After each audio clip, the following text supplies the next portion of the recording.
कल आप लोग को नमपाई, पांडा, है ना, और फिर मैटप्लॉटलिब, ये तीनों बताए गए थे, सुनो। ओके, सो उसमें बच्चों आप लोग को कोई डाउट है कि नमपाई क्यों यूज करते हैं, पांडा क्यों यूज करते हैं, मैटप्लॉटलिब क्यों यूज करते हैं? तो सिंपल आइडिया है बच्चों, देखिए बहुत सारे बच्चों को समझ में नहीं आएगा मुझे पता है, तो मैं आप लोग को बता देता हूँ कि सिंपल आइडिया है। यहाँ पे आइडिया क्या है सिंपल, कि नमपाई, नम का मतलब क्या होता है, नंबर, पाई का मतलब Python, means numerical Python. So when you wants to perform some numerical operations on certain set of data, then what you will use, you will use numpy module. Clear है everyone? तो जब आपको बच्चों numerical data पे कोई operation perform करना हो, जैसे आपने बचपन में पढ़ा होगा, मीन निकालना पढ़ा होगा, मीडियन पढ़ा होगा या नहीं, स्टैंडर्ड डिविएशन आपने 11th में पढ़ा होगा, ये सारे क्या है, न्यूमेरिकल कैलकुलेशंस है, ठीक है। या फिर मैट्रिक्स ऑपरेशन पढ़ा होगा आप लोगों ने, यस और नो बच्चों? सो these are what, these are what, these are called numerical operations. तो उस केस में बच्चे क्या करते हैं, हम लोग किसका यूज करते हैं, numpy लाइब्रेरी का यूज करते हैं। क्लियर है एवरीवन? numpy लाइब्रेरी का यूज करते हैं, ठीक है बच्चों। अब देखिए, ये तो numpy का समझा। अब एक चीजें आपने और पढ़ा होगा, कल याद होगा कि उन्होंने बताया था कि how to convert list in array, कि एरे को, सॉरी, लिस्ट को हम एरे में कन्वर्ट कैसे करते हैं। उसके लिए आपने देखा था एनपी एलियास होता है, डॉट एरे करके बनाया गया था। तो टेल मी नाउ, क्या यदि हमारे पास, आपने देखा होगा कि जो एरे है और जो लिस्ट दोनों सिमिलर दिखता है, ये सुनो, जब प्रिंट करने पे सिमिलर दिखता था, तो ऐसा क्या रीजन था जिसके कारण फिर ये एरे में कन्वर्ट करना पड़ा? कोई बता सकते हो आप में से? उन्होंने कल बताया था कि what is the reason of using array instead of list, tell me anyone? तो लिस्ट और एरे सिमिलर होता है, फिर हम क्यों यूज करते हैं एरे को लिस्ट के जगह पे, क्यों कन्वर्ट करते हैं उसको एरे, लिस्ट को एरे में? किसी को पता है anyone?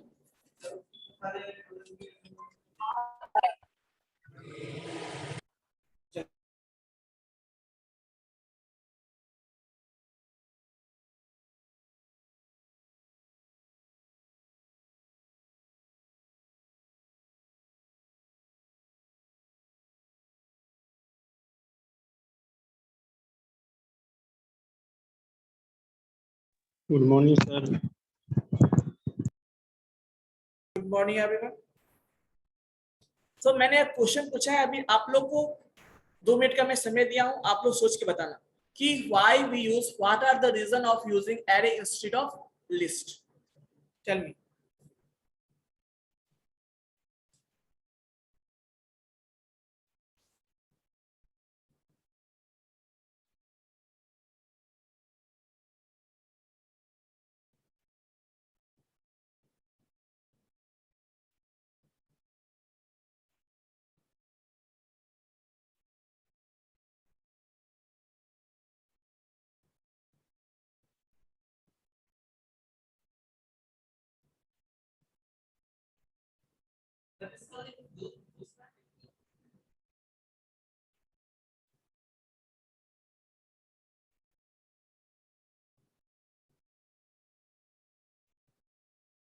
So now tell me, anybody, any idea about that?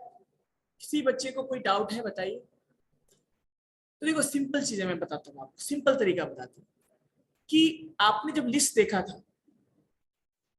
था ना, तो लिस्ट पे जो हम लोग ऑपरेशन परफॉर्म करते हैं, वो ऑपरेशन कैसा होता है, लिमिटेड ऑपरेशन होता है। क्या होता है बच्चों?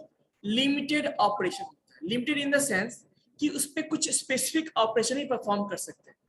अब जैसे सिंपल सी बात, आपको कोई 2 मैट्रिक्स को मल्टीप्लाई करना है या 2 मैट्रिक्स को डेटा को ऐड करना है, उस केस में आपको क्या प्रॉब्लम होगी? तो उस केस में आपको अलग से प्रोग्राम बनाना पड़ेगा, मैट्रिक्स का प्रोग्राम बनाना पड़ेगा आपको, उसके लूप के थ्रू आपको खुद से डिजाइन करना पड़ेगा। लिस्ट के केस में। बट यदि आप नमपाई यूज करते हो, नमपाई में यदि एरे यूज करते हो, तो वहां पे नमपाई के अंदर जो एरे पे ऑपरेशंस होते हैं, बहुत सारे ऑपरेशंस होते हैं और बहुत सारे ऑलरेडी बना हुए फंक्शंस है, आपको बनाना नहीं पड़ेगा। आपको मैट्रिक्स मल्टीप्लाई करना है, आप डायरेक्टली कर सकते हो फंक्शन यूज करके। आपको इनवर्स निकालना है, आप डायरेक्टली कर सकते हो। आपको मीन निकालना है, आप डायरेक्टली मीन निकाल सकते हो। आपको स्टैंडर्ड डिविएशन निकालना है, आप डायरेक्टली स्टैंडर्ड डिविएशन भी निकाल सकते हो। ये सारी चीजें कहाँ अवेलेबल है? नमपाई में अवेलेबल है। और नमपाई मतलब क्या? न्यूमेरिकल पाइथन में। और ये सारे फंक्शन पहले से बने हुए हैं। और नमपाई किस पे काम करता है? एरे पे काम करता है। तो इसीलिए हमें लिस्ट को एरे में कन्वर्ट करना पड़ता है, क्योंकि ये सारे फंक्शंस आपको लिस्ट में नहीं है, लिस्ट पे आप परफॉर्म नहीं कर सकते हो। तो ये एक प्रॉब्लम है। तो काम को आसान करने के लिए हम लोग नमपाई यूज करते हैं। और उसमें काम किस पे करता है? वो काम करता है आपको एरे पे, इसीलिए हम लोग एरे में कन्वर्ट करते हैं। नमपाई को यूज करने से पहले हमें नमपाई मॉड्यूल को अपने प्रोग्राम में क्या करना पड़ता है? उसको इंपोर्ट करना पड़ता है। तो चलिए बच्चों देखते हैं, यहाँ पे एक काम करते हैं बच्चों, एक काम करते हैं हम लोग, यहाँ पे कुछ प्रैक्टिकल चीजें मैं बताता हूँ आपको, ठीक है? चलिए देखते हैं, यदि पॉसिबल हो तो कुछ प्रैक्टिकल चीजें देखते हैं हम लोग। कैसे रन करने आप लोगों को आता है? चलिए मैं देखता हूँ आपको। गूगल कॉलेज का नाम सुना है आपने? देखते हैं उस पर कुछ बताते हैं आपको कैसे होता है, ठीक है? जब तक क्लास स्टार्ट नहीं होता मैं यही चीजें आपको एक्सप्लेन बता रहा हूँ, ठीक है? विजिबल होगा।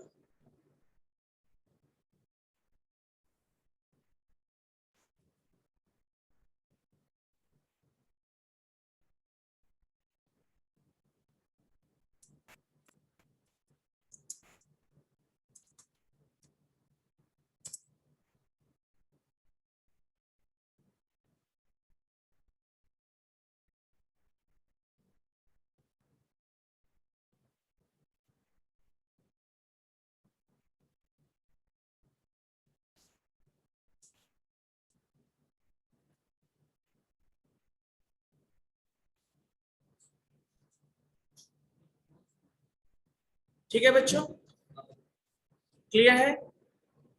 ये विजिबल है सबको बच्चों? यस और नो?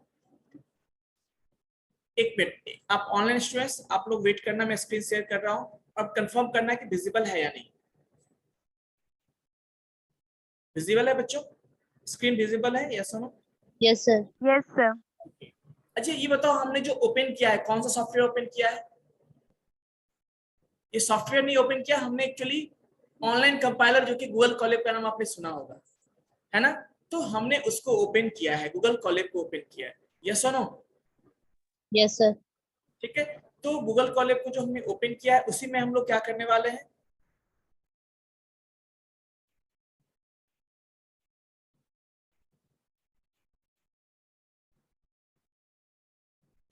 ठीक है, रन करने वाले। तो अभी किसी ने पूछा कि how to import, how to use NumPy, तो क्या लिखेंगे? इसको सिंपल सी बात है, बहुत तरीके से लिख सकते हैं। जैसे लिखेंगे पहले इंपोर्ट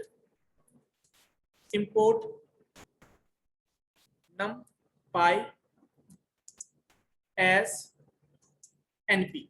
एक तरीका तो ये है, इंपोर्ट किया हमने इस तरीके से। एक तरीका तो ये है, दूसरा तरीका और भी है, फ्रॉम, क्या लिखेंगे बताओ? एक तरीका तो ये भी है ना, दूसरा क्या है? फ्रॉम, एक मिनट, नो नमपाई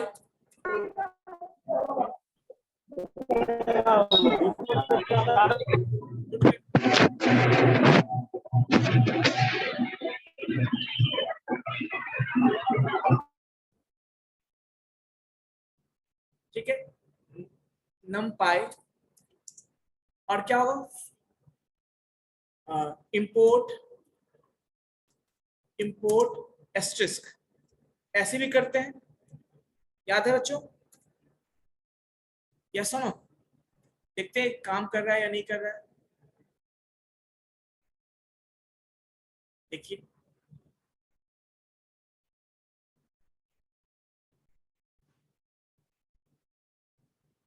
विजिबल है बच्चों, देखिए।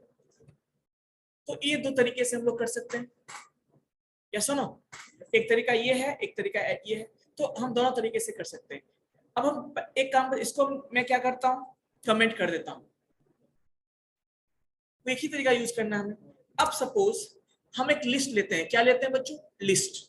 तो मान लीजिए हमने इसका नाम दे दिया L1, क्या दे दिया, L1 इक्वल्स टू, लिस्ट होता कैसा है बच्चों, ऐसा होता है, इसमें डेटा लिखेंगे। मान लीजिए मैंने 12 लिखा, सिंपल छोटा डेटा लिखता हूँ, 1 लिखा, 2 4 3 लिखा, 5 लिखा, 7 लिखा और 9 लिखा। ठीक है बच्चों, एक और लिस्ट लेता हूं मैं L2, ये क्या है हमारा, इसमें मैं लिखता हूँ 2, 4, 6, 8, 10, ऐसा लिखा, 2 लिस्ट है। अभी देखो बच्चों, अभी एक चीज देखो, हम एक काम करते हैं, हम करते हैं L1, देखो नीचे लिखेंगे हम लोग ऐसा, L1 इंटू L2 लिखते हैं, ठीक है, मल्टीप्लाई करते हैं, देखते हैं क्या रिजल्ट होता है। क्या आया बताओ, क्या एरर क्या आया, देखिए, can't multiply sequence bye non list, मतलब एक लिस्ट को दूसरे लिस्ट से मल्टीप्लाई नहीं कर सकते हैं, यस और नो, ये प्रॉब्लम हुई ना। अब हमें इस डेटा को मल्टीप्लाई, करस्पॉन्डिंग एलिमेंट को मल्टीप्लाई करना तो नहीं कर सकते। अब देखो मैं ऐड करके देखता हूँ, देखते हैं कौन कौन सा ऑपरेशन हो सकता है, कौन कौन सा नहीं हो सकता है। प्लस करता हूँ, अब देखते हैं कोई एरर है क्या, प्लस हो गया ना, प्लस में क्या होता है, कनकेटिनेशन हो जाता है, क्या होता है, कनकेटिनेशन, ये डेटा और उसके बाद वाला डेटा ऐड हो गया। अब माइनस करके देखते हैं,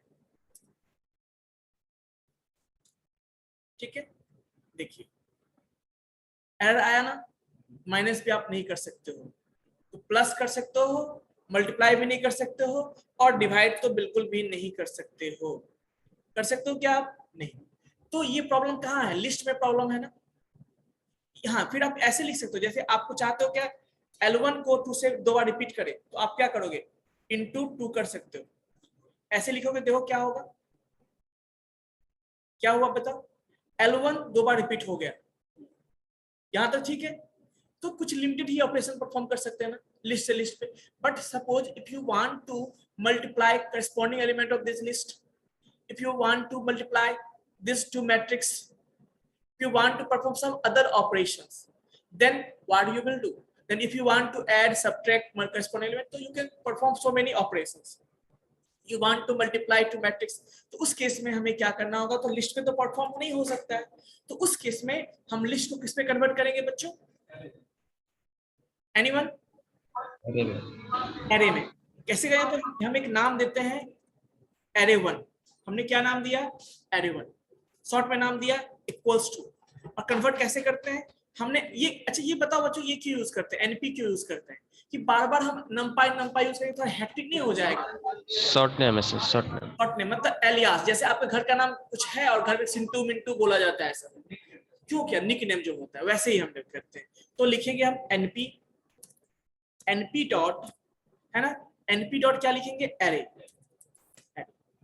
और इसमें किसको कन्वर्ट करना है हमें, L1 को, तो हम L1 देंगे। हमें नेक्स्ट एरे इसको भी कन्वर्ट करना है, तो हम लिखेंगे ARR2 इक्वल्स टू, क्या लिखेंगे बच्चों, NP डॉट एरे, और क्या लिखेंगे बच्चों, L2। क्लियर है बच्चों। अब देखो इसको क्या करते हैं हम लोग, कंपाइल करते, कोई एरर है क्या बताओ, कहीं पे कुछ एरर नहीं है। अब हम प्रिंट करके देखते हैं, क्या करते हैं बच्चों, प्रिंट करते हैं, प्रिंट इसको करते हैं, पहले ARR1 को करते हैं और फिर प्रिंट या स्लैश एन यूज करते हैं, yes slash N, yes first day, कोई बात नहीं, ऑनलाइन क्लास करते हैं आप, बैठ जाइए, ठीक है। फिर नेक्स्ट क्या था बच्चों, AR2, चलिए दोनों को प्रिंट करके देखते हैं, दोनों को प्रिंट करके देखते हैं कैसा विजिबल होता है। कुछ विजिबल हुआ बच्चों, कुछ विजिबल हुआ आपको, देखिए यस फर्स्ट स्क्रीन में आप क्या दिख रहे हैं, आप ये देख रहे हैं कि देखो जैसा आपका L1 है वैसा ही देखो ये भी दिख रहा है ना, AR1, कोई डिफरेंस दिख रहा है क्या आपको, नहीं, ये आपका एरे है और ये क्या है, आपका लिस्ट है, तो ये ऊपर वाला लिस्ट है, म्यूट कर लीजिए, है ना, ये लिस्ट है ऊपर वाला, और ये क्या है, आपका एरे प्रिंट हुआ। अब हम चाहे तो इसमें ऑपरेशन परफॉर्म कर सकते हैं, जैसे देखिए कौन कौन सा ऑपरेशन परफॉर्म करना है वो हम कर सकते हैं। जैसे मैं इसको भी हटा देता हूं, सपोज आपको क्या करना है आप जो एरे 1 है और एरे 2 के एलिमेंट को आप क्या करना चाहते हैं, ऐड करना चाहते हैं। तो एक्चुअली एरे 1 क्या लिस्ट ही है ना, एरे 2 क्या है, लिस्ट 2 है, बस हमने एरे में कन्वर्ट कर दिया। If you want to add corresponding element तो हम क्या लिखेंगे, ARR1 plus ARR2 and then what we will run this program, then you can see the corresponding elements have been added, yes or no. So in this way you can perform some operations. अब operation तो बच्चों ये list में possible था क्या, नहीं possible था, but ये एरे में पॉसिबल है क्या, क्यों, क्योंकि numpy हमारे पास बहुत सारे फंक्शंस को देता है जिसके थ्रू हम अपने काम को क्या कर सकते हैं, आसान कर सकते हैं, यस और नो। ये अब समझ में आ गया। आप चाहते हो मल्टीप्लाई करना तो वो भी कर सकते हो, क्या कर सकते हो, यहाँ पे मल्टीप्लाई दे दो तो करस्पॉन्डिंग एलिमेंट मल्टीप्लाई हो जाएगा। देखो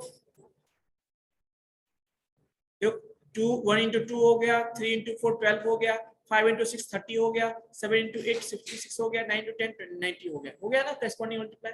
आप डिवाइड करना चाहते हो या सब्ट्रैक्ट करना चाहते हो वो भी कर सकते हो, सब्ट्रैक्ट करते हैं तो देखिए सब्ट्रैक्शन भी हो गया, यस और नो। हम यदि क्या चाहते हैं, डिवाइड करना चाहते हैं, देखिए डिवाइड होता है क्या, चेक करते हैं बच्चों, डिवीजन भी हो गया, यस और नो। करस्पॉन्डिंग एलिमेंट का क्या हो गया बच्चों, डिवीजन भी हो गया। So in this way we can perform so many operations. अभी आपको मान लेते हैं सपोज ये तो, अब आप चाहते हो इस दोनों एरे को मल्टीप्लाई करना चाहते हो तो उसके लिए आप मान लो मैट्रिक्स ऑपरेशन करना चाहते हो, क्या करना चाहते हो बच्चों, मैट्रिक्स ऑपरेशन। अब मैट्रिक्स ऑपरेशन होता क्या है, उसके लिए मैट्रिक्स चाहिए ना, तो मैट्रिक्स कैसे बनाते हैं,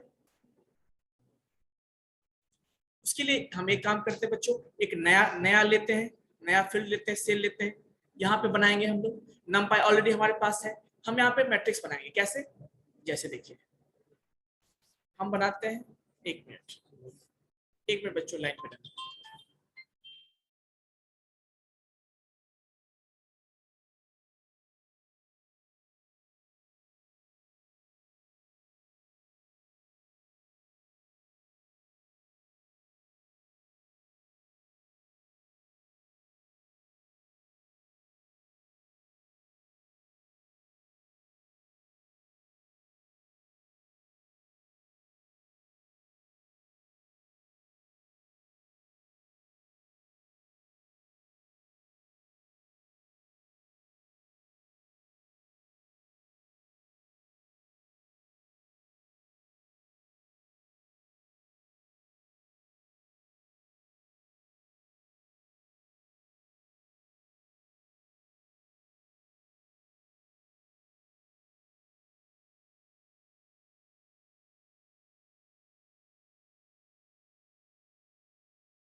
Yes, am I audible everyone? Yes, sir. Okay, Yes, sir. so let's start. So I am taking in matrix multiplication. उसके लिए हमें क्या चाहिए, एक मैट्रिक्स बनाना होगा हमें, यस और नो। तो चलिए मैट्रिक्स बनाते हैं। मैं इसका नाम देता हूँ, सपोज मैट्रिक्स का नाम देता हूँ M1।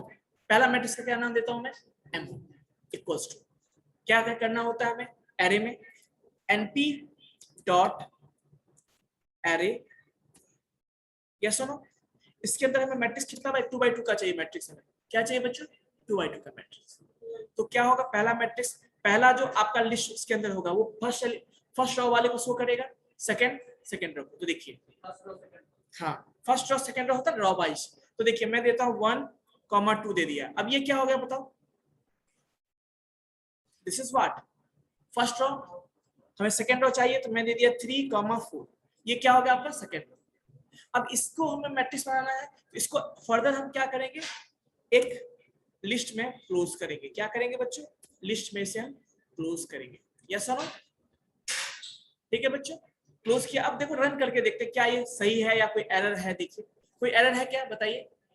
टिक लग गया मतलब सही है। अब इसी तरह से हम क्या करते हैं, सेकंड लेते हैं बच्चों, इसे कॉपी कर लेता हूं और इसको मैं क्या करूंगा यहाँ पे सेकंड, क्योंकि मैट्रिक्स ऑपरेशन के लिए 2 मैट्रिक्स चाहिए ना हमें। इसको मैं नाम दे देता हूँ M2।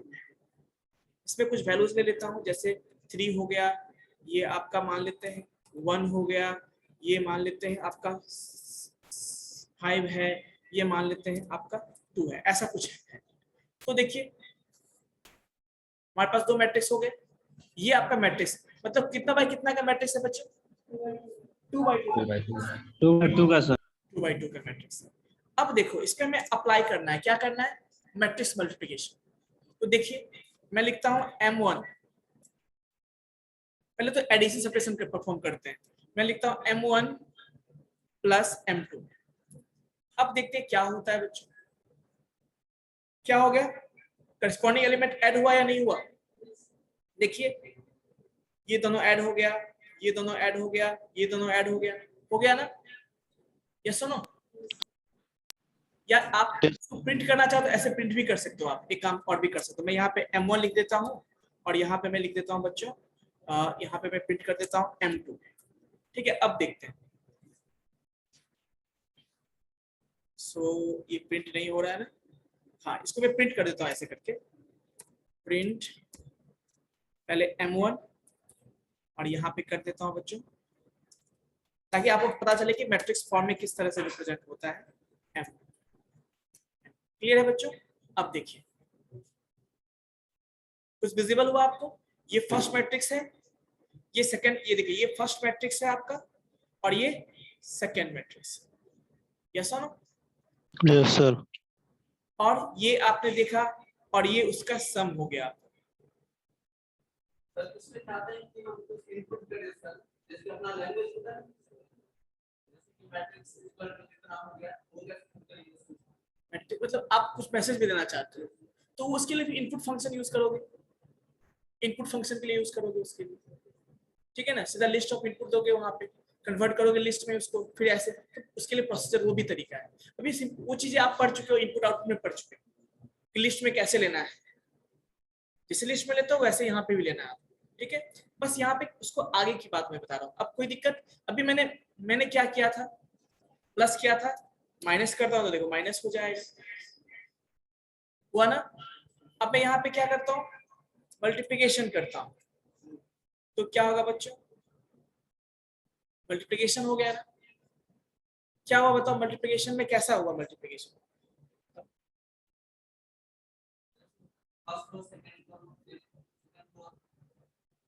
जब मल्टीप्लिकेशन करते हैं simple multiplication, corresponding element multiply हो जाता है, ध्यान रखिएगा। अभी जो मैं मल्टीप्लिकेशन कर रहा हूँ वो करस्पॉन्डिंग एलिमेंट मल्टीप्लाई होता है, बट हमें कौन सा मल्टीप्लिकेशन, मैट्रिक्स मल्टीप्लिकेशन चाहिए।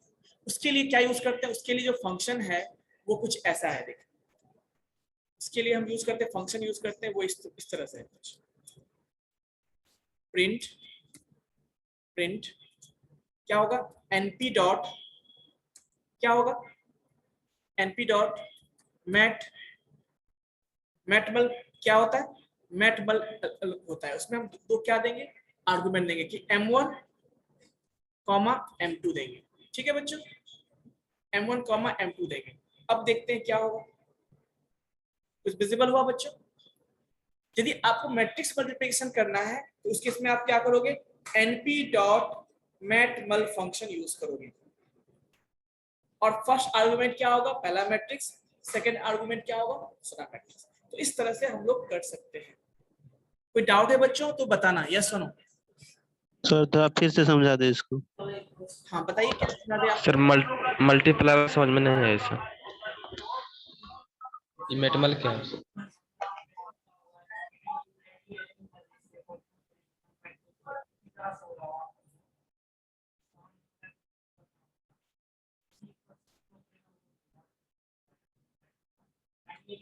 हाँ हाँ सब जगह यहाँ, लेकिन वहां पे यहाँ पे देखो बाय डिफॉल्ट आपका जो नंपाई है वो इंस्टॉल होता है। वहां पे आपको यदि नहीं होगा तो आपको अलग से फिर उसका जो है एक्सटेंशन आपको लाइब्रेरी फाइल इंस्टॉल करना पड़ेगा, वो बताएंगे वो चीजें, ठीक है। हाँ बताइए। एक काम करोगे, आप लोगों को 2 मिनट दो, हम थोड़ा सेटअप कर लेते हैं, ऑनलाइन क्लास स्टार्ट होने वाला है, सेटअप कर लेते हैं फिर आपको कंटिन्यू करते हैं जो भी डाउट। क्लियर बच्चों? सेटअप कर लेते हैं, थोड़ा सा रेडी कर लेते हैं।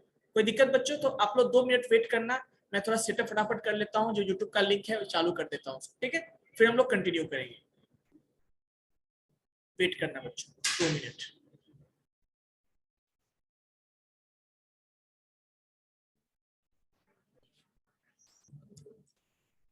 Am I audible?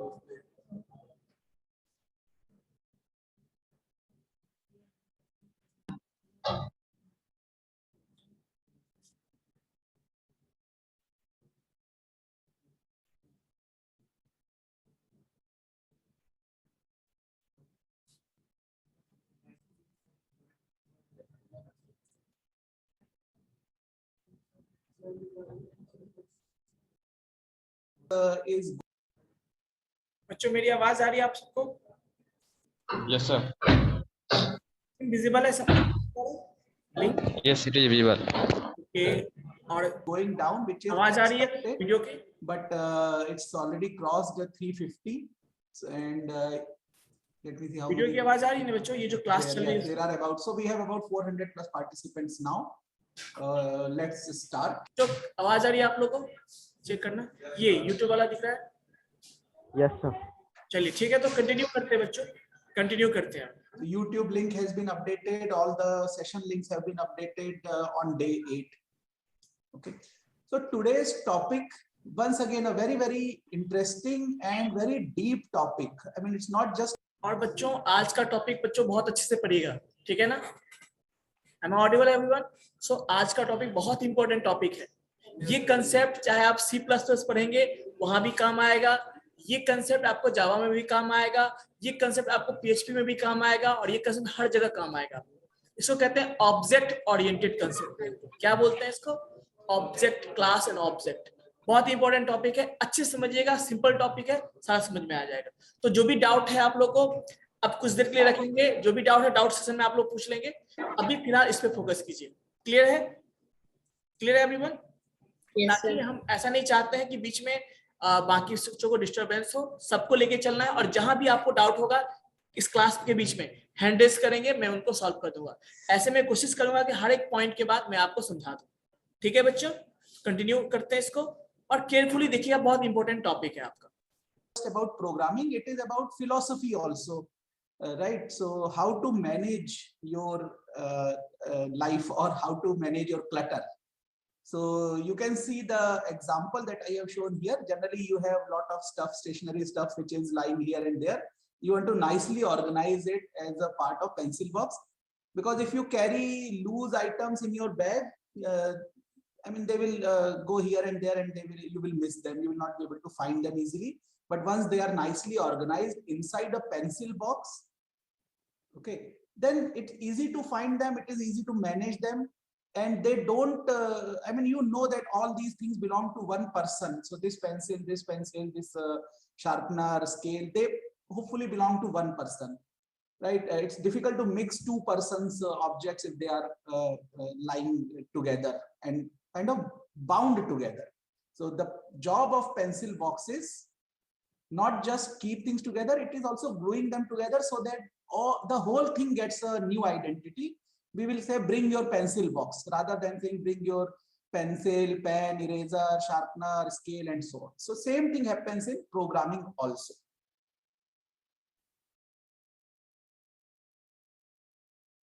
And that is why I said it's not just about programming, it's a philosophy. This object-oriented programming is also called object-oriented paradigm.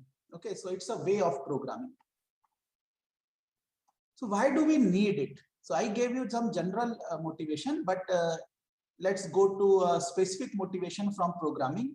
we have seen that and used data types like int, float, str, list, dictionaries. Okay, power or at least convenience. Okay, but what if there are certain scenarios where we want our own type? One of the example is complex number type. Okay, so Python is one of the language which provides you with complex number, but in general, C language, for example, does not give you complex number. C++, unless you include certain library, does not give you complex numbers natively, and so on. Okay, so what we have here is a need to define our own type. And what is a type at the end of the day? Recall that type is nothing but a set of values and a set of operations which are defined to operate on these values. So a few more examples why we may want our own types. Let's say we want to define a geometry package, let's say rectangular coordinate geometry. And within this geometry package, we will need to define a point. Okay, so what is a point? We call those who have done some basic geometry, or in general, point in a space, a two-dimensional space. Sir कौन ऐसा कर दिया है?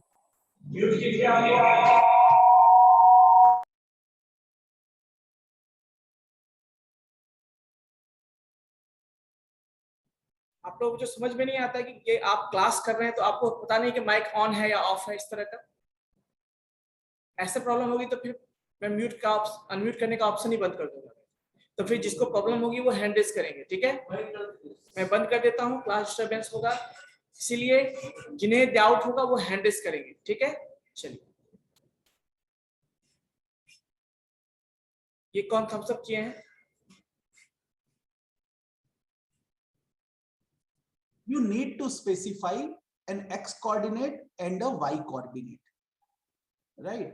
So how do we represent such a point in Python?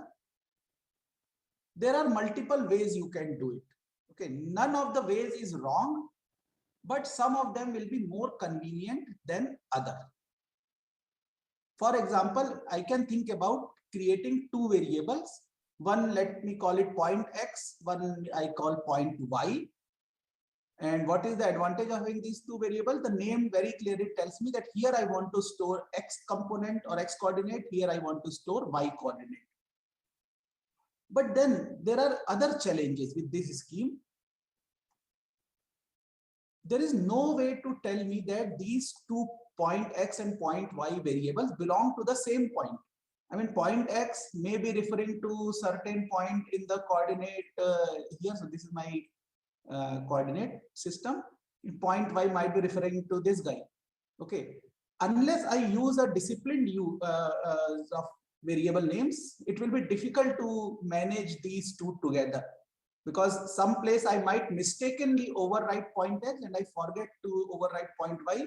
So I will end up really having x component of this guy and y component of this guy. So I will end up having one of these points, maybe this point.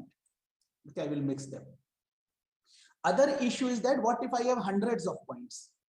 So remembering that, oh, I will need name like point x1, point y1, or I will create a list of 100 point x's and 100 point y's, and then I have to manage these two lists together. I have to keep them in sync, and all these things require very, very disciplined use of programming constructs, which is not so easy. And it's not maintainable. I mean, you might be able to do it because you are a very smart programmer, but the next person who maintains your program may not be as smart or as disciplined. So then we ask, is there a better way? Okay. And let's say if this looks to you quite a cooked up example, let me take another example, which is also very similar. Consider a bank which is going to maintain records of people who are associated with the bank, who have bank account and other stuff. Okay, so let's say you are asked to write a program to manage accounts for a large bank. Now in this case, unlike point, you will have lot of information associated with a customer. It will include personal information as well as the account information. For example, account number, account type, the name of the customer, address of the customer. You might have to store a scan of the signature. And as you can see, different things will have different type. So here account type means from the bank perspective, but now the type I am saying is from Python perspective. Account number, it could be a number, okay, very large number, some 10-digit or 16-digit number. Account type will be one of the choices like savings, current account, fixed deposit, loan account, and things like that. So even though you can represent it using integer, it's actually few discrete types. Name of the customer will be a single line string or a bounded string, you can say. Customer address could be a multi-line string because you might want to put some new line characters. Signature scan, it can be a data structure which stores, let's say, a bitmap, or it could be a PNG file, or it could be some kind of a scan, PDF file or whatever. So you can see that you have to store a lot of different kinds of information, but you have to keep them together. Just maintaining two variables, point x, point y, is a nightmare. This is going to be a horror. Okay, it will be a full horror movie. So how do we do that? What is the facility provided by Python? Okay, so both these examples shows us that managing related variables is very important, but it is cumbersome and error prone. Okay, if you try to write such program without using what I'm going to show you today, I'm not saying you cannot do it, just it will be very, very difficult. So we would like to make sure that these variables, related variables, are glued together. Okay, just like we glued all our pencil, pens and scales in a pencil box, not really glued, but at least we kept them together. Okay. And not only we want to put these items together, we also want to have some important operations on these variables, which have to be glued together. Okay, so not only we want the objects, we also want some kind of actions or functions or operations, right?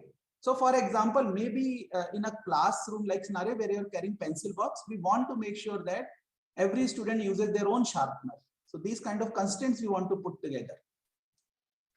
So what we are really saying, we want values. Basically, variables is nothing but values, and we want operations. Okay, so in other words, we are requesting for possibility of creating a type. We want programming language to support creation of a new type, which will have objects. So we will have objects of that type. These objects will have certain values, and these objects will have certain operations. And conceptually, this idea is also known as having abstract data types. Okay, what is an abstract data type? It is a collection or a set of objects and a collection or set of operations which are valid on those objects. Okay, the important thing is all these is glued together, which means they don't have, in some sense, they are glued together. They are passed as a whole from one part of the program to other. Okay, we cannot talk about using one part but not having the second part. Everything is glued together. It's a single object.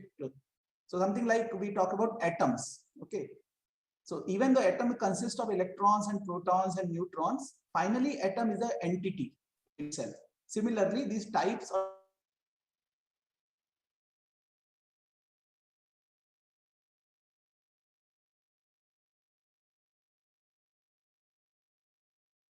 to support some interface. So what is this interface? Interface is just telling what kind of operations you need.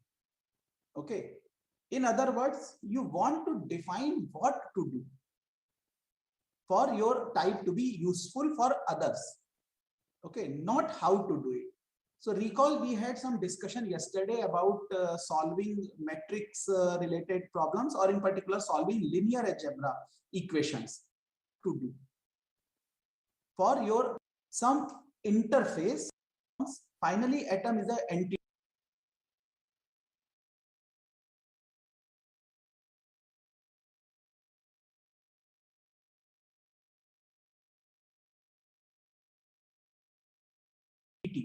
Itself.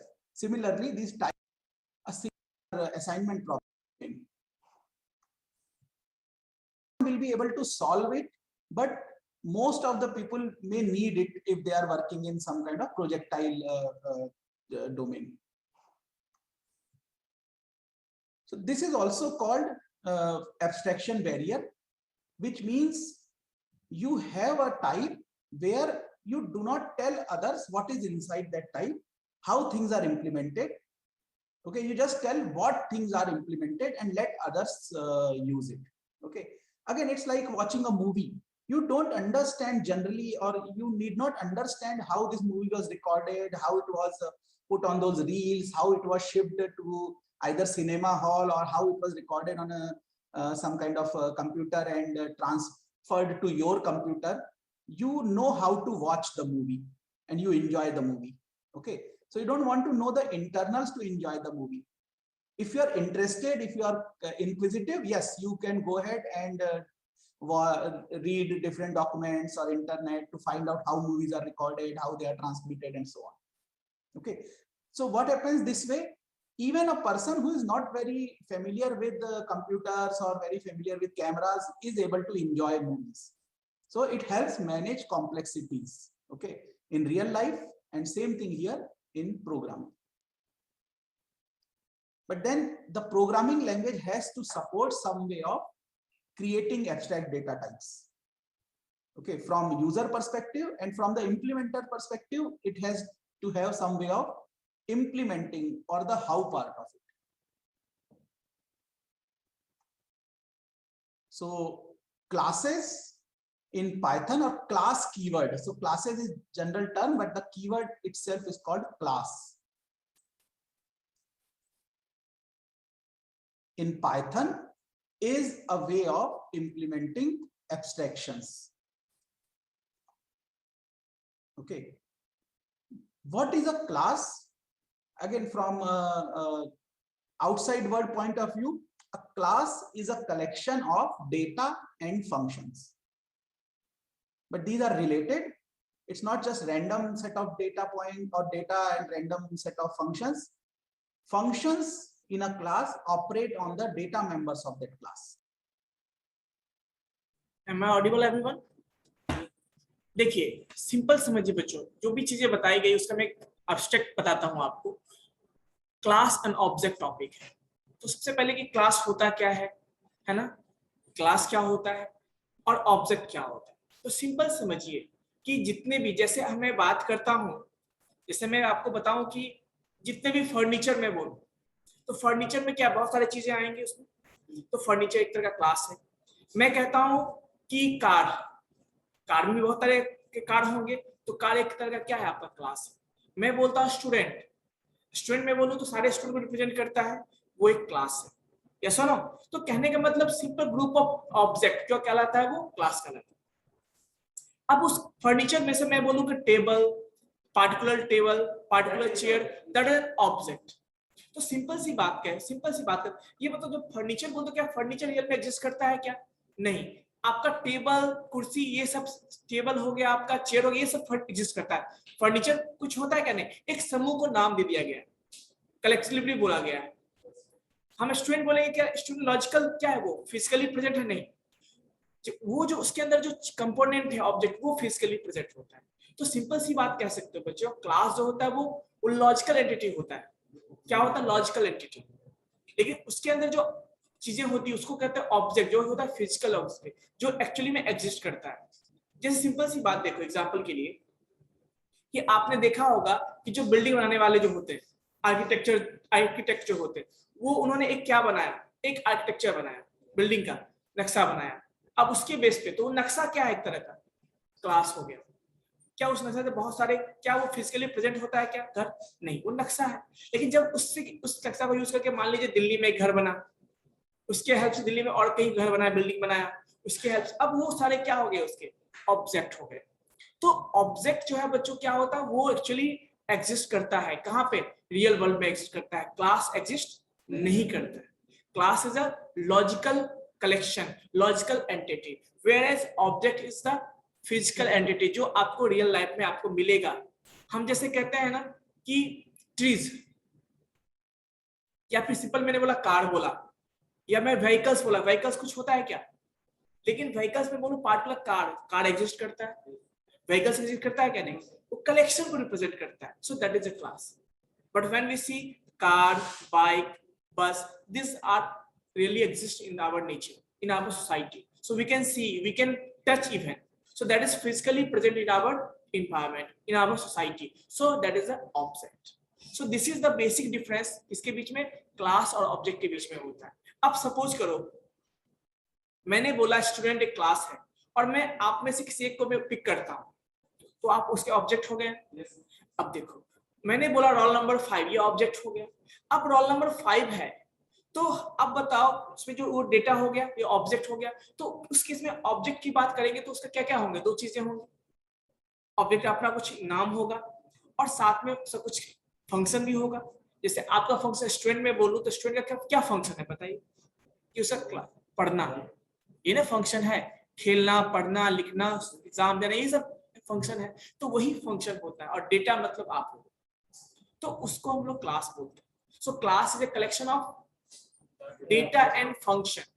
Data भी होगा और उसके base पे हम उस पर function भी apply करेंगे। तो जो जैसे मान लीजिए हमारे पास 2 नंबर है, उस पर क्या करना है, हमें एडिशन करना है, सब्ट्रैक्शन करना है, क्या करना है, कुछ भी तो करना है। तो उस तरह की क्लास को हम क्या बोलते हैं, class is the collection of what, data and function. Data member and function होता है, क्या होता है, data member and function. Basic चीजें पता चली होगी, ऑब्जेक्ट क्लास में क्या डिफरेंस है, जो बेसिक मैंने आपको बताया। सर एक एब्स्ट्रैक्शन वेरिएबल वो क्या होता है? एब्स्ट्रैक्शन वेरिएबल, अब्स्ट्रक्शन मतलब क्या होता है? देखिए अब्स्ट्रक्शन मतलब जैसे सिंपल सी बात देखिए, कुछ चीजें आपसे छिपी होती है। जैसे मान लेते हैं कि मैं यहाँ पे आपको पढ़ा रहा हूँ, लेकिन आपका घर कहाँ है, अब मैं आपको पढ़ाने से मतलब है मेरा, मैं आपको पढ़ाऊंगा, आप जो पूछोगे मैं बताऊंगा, आपको प्रॉब्लम सॉल्व कर दूंगा, यही करूंगा। लेकिन आप किस फैमिली से आते हो, आपके घर में कितने मेंबर हैं, आपका घर कहाँ है, किस गांव में, उससे कोई मतलब है क्या हमें? मतलब है क्या हमें? नहीं मतलब है। तो कहने वाला आपका जो बैकग्राउंड डिटेल है उससे कोई मतलब है क्या हमें? कोई नहीं, हमें बस आपसे मतलब है। तो वही चीजें हैं, आप एक तरह का ऑब्जेक्ट हो गया ना, आपका बेसिक चीजें में कोई मतलब नहीं है, हमें बस उसके फ्रंट से मतलब होता है, उस ऑब्जेक्ट से मतलब होता है। तो वही अब्स्ट्रक्शन होता है। अब्स्ट्रक्शन मतलब हम कुछ चीजें हमसे छुपी होती है, जिससे हमें कोई मतलब नहीं होता, बिना किसी कॉम्प्लेक्सिटी को। जैसे मैं आप, सिंपल सी बात है, मेरा काम क्या है, जैसे मुझे किसी टॉपिक को पढ़ाना है आपको, अब वो बहुत कॉम्प्लेक्स टॉपिक है, हर चीज मैं आपको बताऊंगा तो समझ में नहीं आएगा, लेकिन मैं आपको क्या करता हूँ, उस चीज को आपको सिंपल लैंग्वेज में बताता हूँ आपको, ताकि आपको समझ में आए। तो कॉम्प्लेक्सिटी को मैंने छिपा दिया, बस काम की चीजें मैंने आपको बताया जो आपके लिए इंपॉर्टेंट है, तो कुछ न कुछ छुपाया ना हमने, तो that is called abstraction, that is called abstraction. ठीक है बच्चों, चलिए। Okay, so these functions are supposed to manipulate data, they are supposed to read data, write to data, and make sure that things work according to what you want to your class to represent. Okay, so if we think about a physical item, okay, we can think about a person or a vehicle or a animal or some kind of a bank system, some office, all those things. So if you think about a physical system, data represents attributes of those physical system. So I will be discussing one example in much more details, because otherwise explaining object-oriented concept become difficult. So I will be taking example of person. So I will use person as our running example throughout this discussion. So if you are talking about a person, what could be attributes for that person? So attributes are many. From programming perspective, you will have to decide which attributes are important for your application. So if you are thinking about writing a bank application, I mean the managing customer data for a bank, The important attributes could be the name of the person, Aadhaar ID, maybe PAN ID, the age of the person, financial status, the if he or she needs some loan, so nowadays CIBIL rating. Okay, so these are some examples of attributes which belong to that person, which you will have to manage somehow. Okay, even though if you look at persons has hundreds of other attributes also. Okay, so the gender is there, his or her what you say, education is there, where he is working or not, then whether he likes to eat sweets or not. So all these are attributes. Okay, but not all of them may be useful for the particular application we are looking at. So but on the other hand, if there is another application, like let's say you want to create a doctor's or some medical database, in that case person's eating habits may become an important attribute. Okay, so depending on which application you are considering, you have to capture important attributes from a given physical item or physical object, right? The physical object itself has hundreds and thousands of attributes, but they may not be all important when you are writing a program. And what is the function? Functions are actions which are going to manipulate these attributes. Okay, so once again, when we come to our customer example, so there will be certain actions which will change the attributes of the person. So for example, CIBIL rating is a attribute that I said of data. Those who don't know CIBIL rating, it's a kind of rating maintained by government or financial organizations, which tell how good or bad you are going to be while returning the loan. It is some kind of rating. Okay, and this rating changes if you default on loan or if you pay it on time. So if you pay things on time, pay your bills on time, your rating increases. If you default, your rating decreases. Okay, similarly, your job can be an attribute which can change if you change the job, okay, depending on your salary. So those are the things. So functions will change the attribute. So if you take a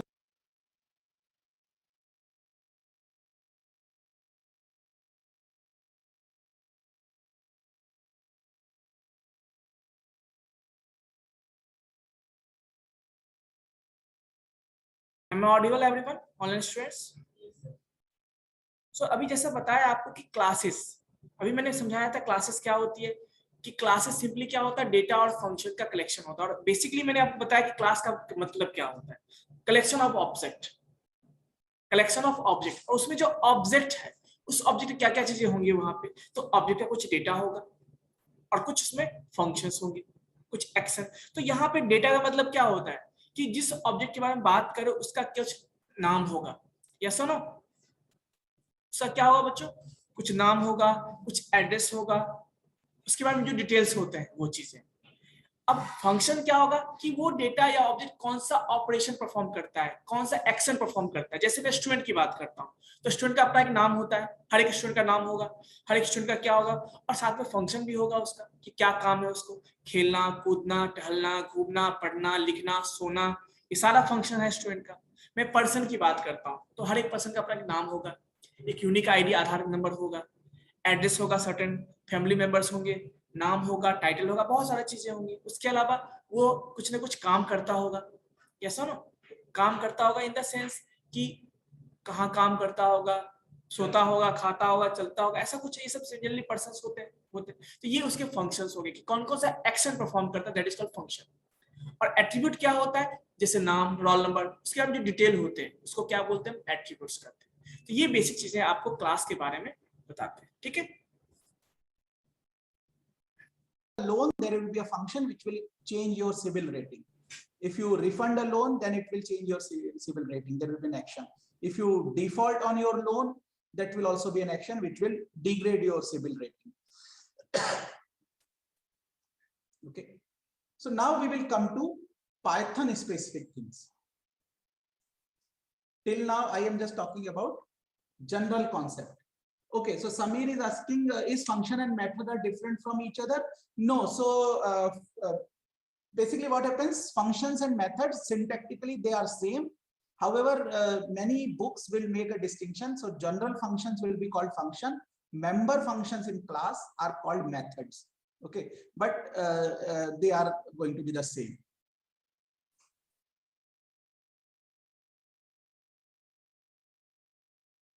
So already, sorry. So, so when you want to talk about Python, so Python has its own restrictions, right? So what are these restrictions? So you have to define a class, which means class itself is a part of Python language. Okay. And now Python is such a nice language that everything is an object. We remember that. So everything in Python is an object, which means class itself is an object. Okay, so note that it's a very deep philosophy in Python language programming. You don't have to worry about it that much, but just for completeness sake, I am covering it, that Python class itself is an object of type, and the type is also a type. Okay, so the name of the type is also type. So it's like having a person named person. It is allowed. I mean, if you have a kid, you can name him person. But yeah, the kid will hate you when he or she grows up, but yeah, it is allowed. So similarly in Python, it is allowed to have a type named type. In fact, Python has it as a built-in type. Now, when you define a class, that also is a way of creating a new object. Okay, so understand this. So class definition, you write in your program, but when you run the program, class definition gives you a way of creating an object. Okay, and if these things are not very clear, these are, I mean, at the high level things, that's why I will go with the example to show what exactly we mean by things. Now, class method or member functions of class, they also have a type. It's called method descriptor. Okay, so that is also something which is interesting. So everything in Python is type. If any of you do programming language research in future, then you will understand what is the importance of all these things that we are discussing here. Okay, if you are not going to go into deep into programming, then it may not be a very useful thing for you. But it's always good to have a knowledge about these understanding about these things. Okay.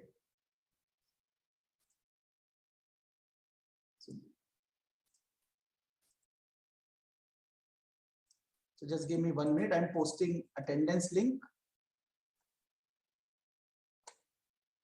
So attendance link has been posted. Some of people already, even before I posted, they figure it out.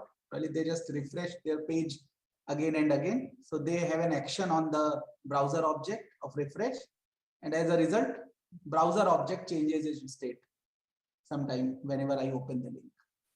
Yes, so link has been posted on both YouTube as well as chat in Zoom, and it's already there in Canvas. All right. So what else? What is there in class? You have operations. Okay.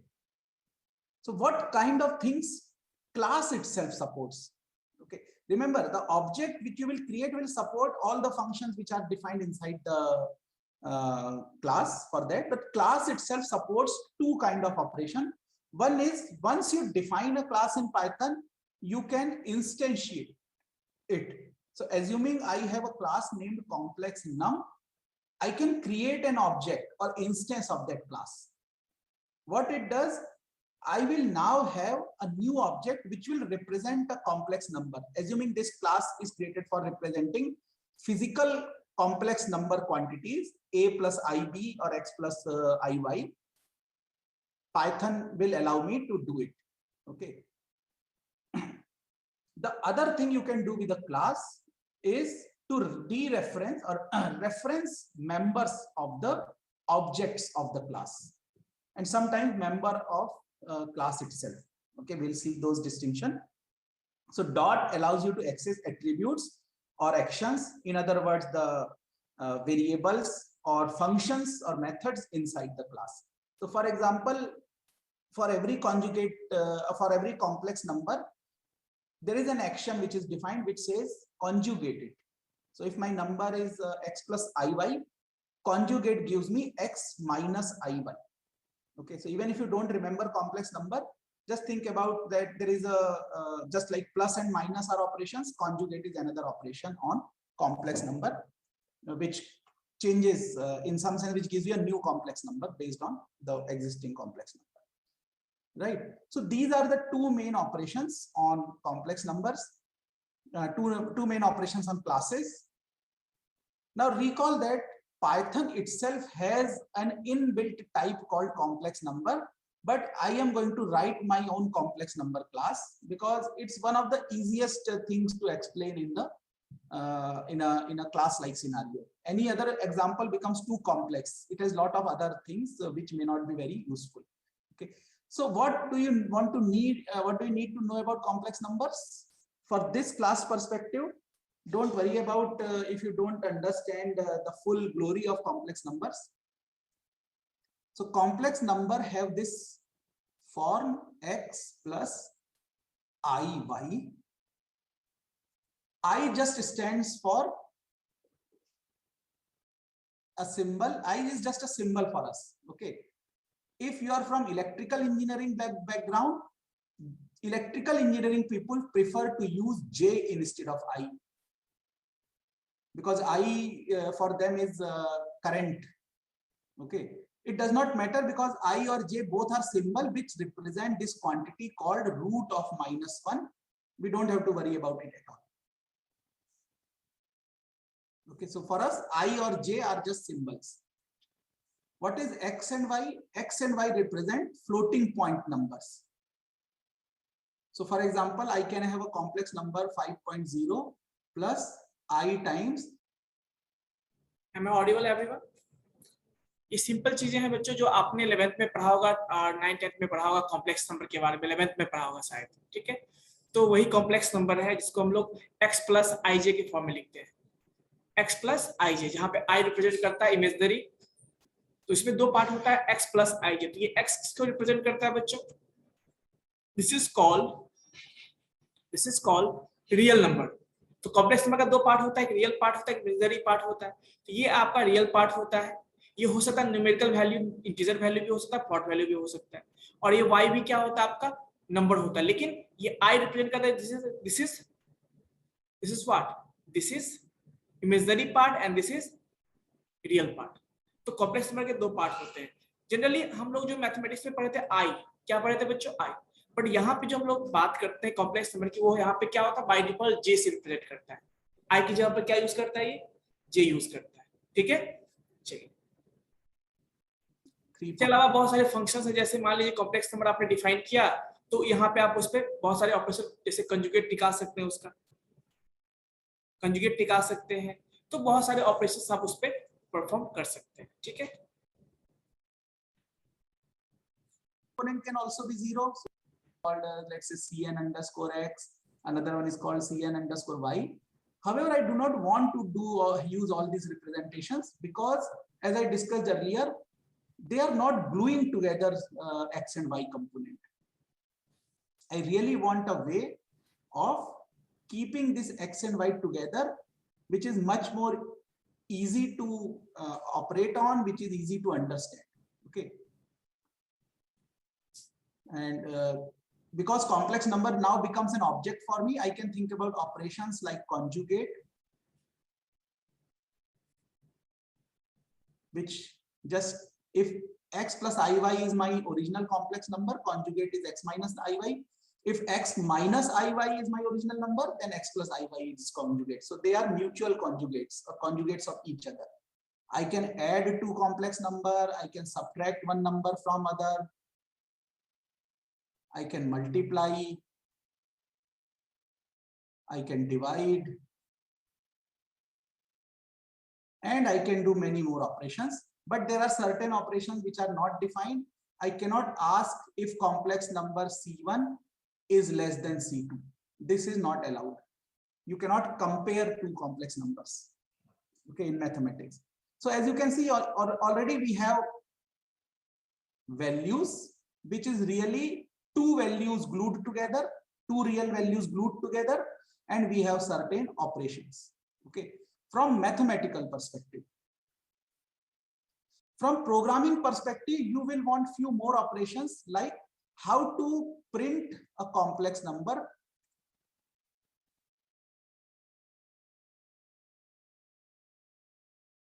nicely. Okay, so this is an operation you will need. Similarly, you will need how to create a complex number. This is another operation that you will need as a programmer. Okay, in mathematics, printing a complex number, you are just going to write it using your pen or pencil. You don't really need a operation for that. Similarly, creating a complex number, you just type it out like I did here. Okay, you can write it using pen or pencil, so you don't need an operation. So these are certain operations which are programming language specific,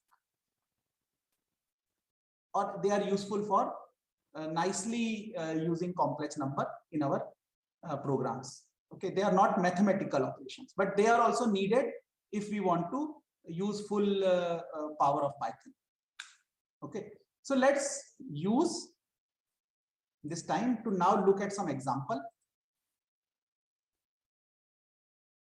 Okay, but before that, please type in chat window if this idea is clear about complex number. Even if you do not have background of mathematics and complex number, think of it as a different kind of number, which itself consists of two pairs of real numbers, or not two pairs, one pair of real numbers, two real numbers, and it has certain operations which are defined. We did not worry about what is add means, what does subtract mean.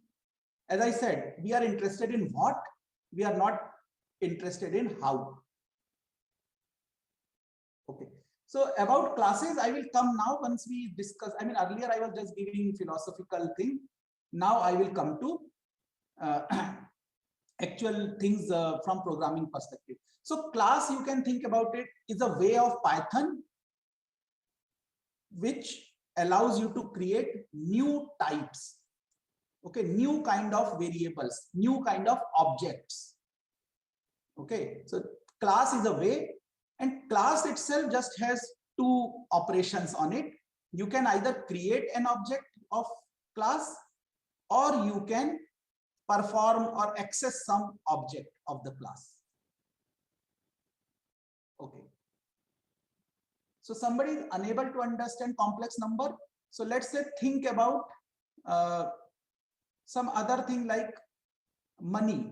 Okay, you want to create a money class where each money consists of some rupees and some paisas. Okay, so first part gives you the amount of money you have in terms of rupees. Second part gives you the amount of money you have in terms of paisa. And then you can do some operations. You can add money, you can subtract money, you can, I don't think you can multiply money, but in case of money, you can always define less than operation. So really you need some object and few operations on it. Okay, is class a data type? Yes, as I said, so class itself is an object in Python. Okay, class creates a data type. So class is a keyword. Each class that you create itself is a, as I said in the previous slide. So class written as CLASS is a keyword. You cannot use it. Okay, but when you write down the class, that becomes an object of type, and when you instantiate, you get a class of that particular, an object of that particular class. So class itself is not a data type. ऐसे बच्चों बताया गया कि मान लेते ये class है, complex number से क्लास है, ठीक है। तो ये जो जेड है वो क्या है, उसका इंस्टांस। इंस्टांस मतलब क्या होता है ये भी समझ लीजिए। इंस्टांस मतलब क्या, कि जो उसका पार्ट है। तो क्लास का पार्ट कौन होता है, ऑब्जेक्ट होता है। तो ये जो जेड है वो हमारा क्या, ऑब्जेक्ट क्रिएट होते हैं। क्या होता है, ऑब्जेक्ट क्रिएट। आपने जैसे सिंपल सी बात है, ये बताओ क्लास है, या ऐसे समझिए कि मान लीजिए आपने कोई मॉडल बना लिया, मॉडल किसी बिल्डिंग का मॉडल बना के रखा है आपने, क्या उसका कोई यूज है? क्या एग्जिस्ट करेगा? क्या पेपर पे आपने बना के रखा है, कोई एग्जिस्टेंस नहीं। एग्जिस्टेंस कब आएगा? जब वो रियल वर्ल्ड में जाएगा, जब उसको आप किसी जगह पे किसी जमीन पे उसको बनाओगे बिल्डिंग को, तभी तो एग्जिस्ट में आएगा ना। तो वो आपका ऑब्जेक्ट हो गया। तो जब तक आपने क्लास बना के रखा है तब तक उसका कोई एग्जिस्टेंस नहीं है। आप जैसे उसका ऑब्जेक्ट क्रिएट करते हो देन वो आपके यूज में आता है। ठीक है, इसी को कहते हैं इंस्टांस। क्या बोलते हैं? Instance. The term T to you, I just इसको मैं okay, so हाँ, अब let me increase the font size a little bit.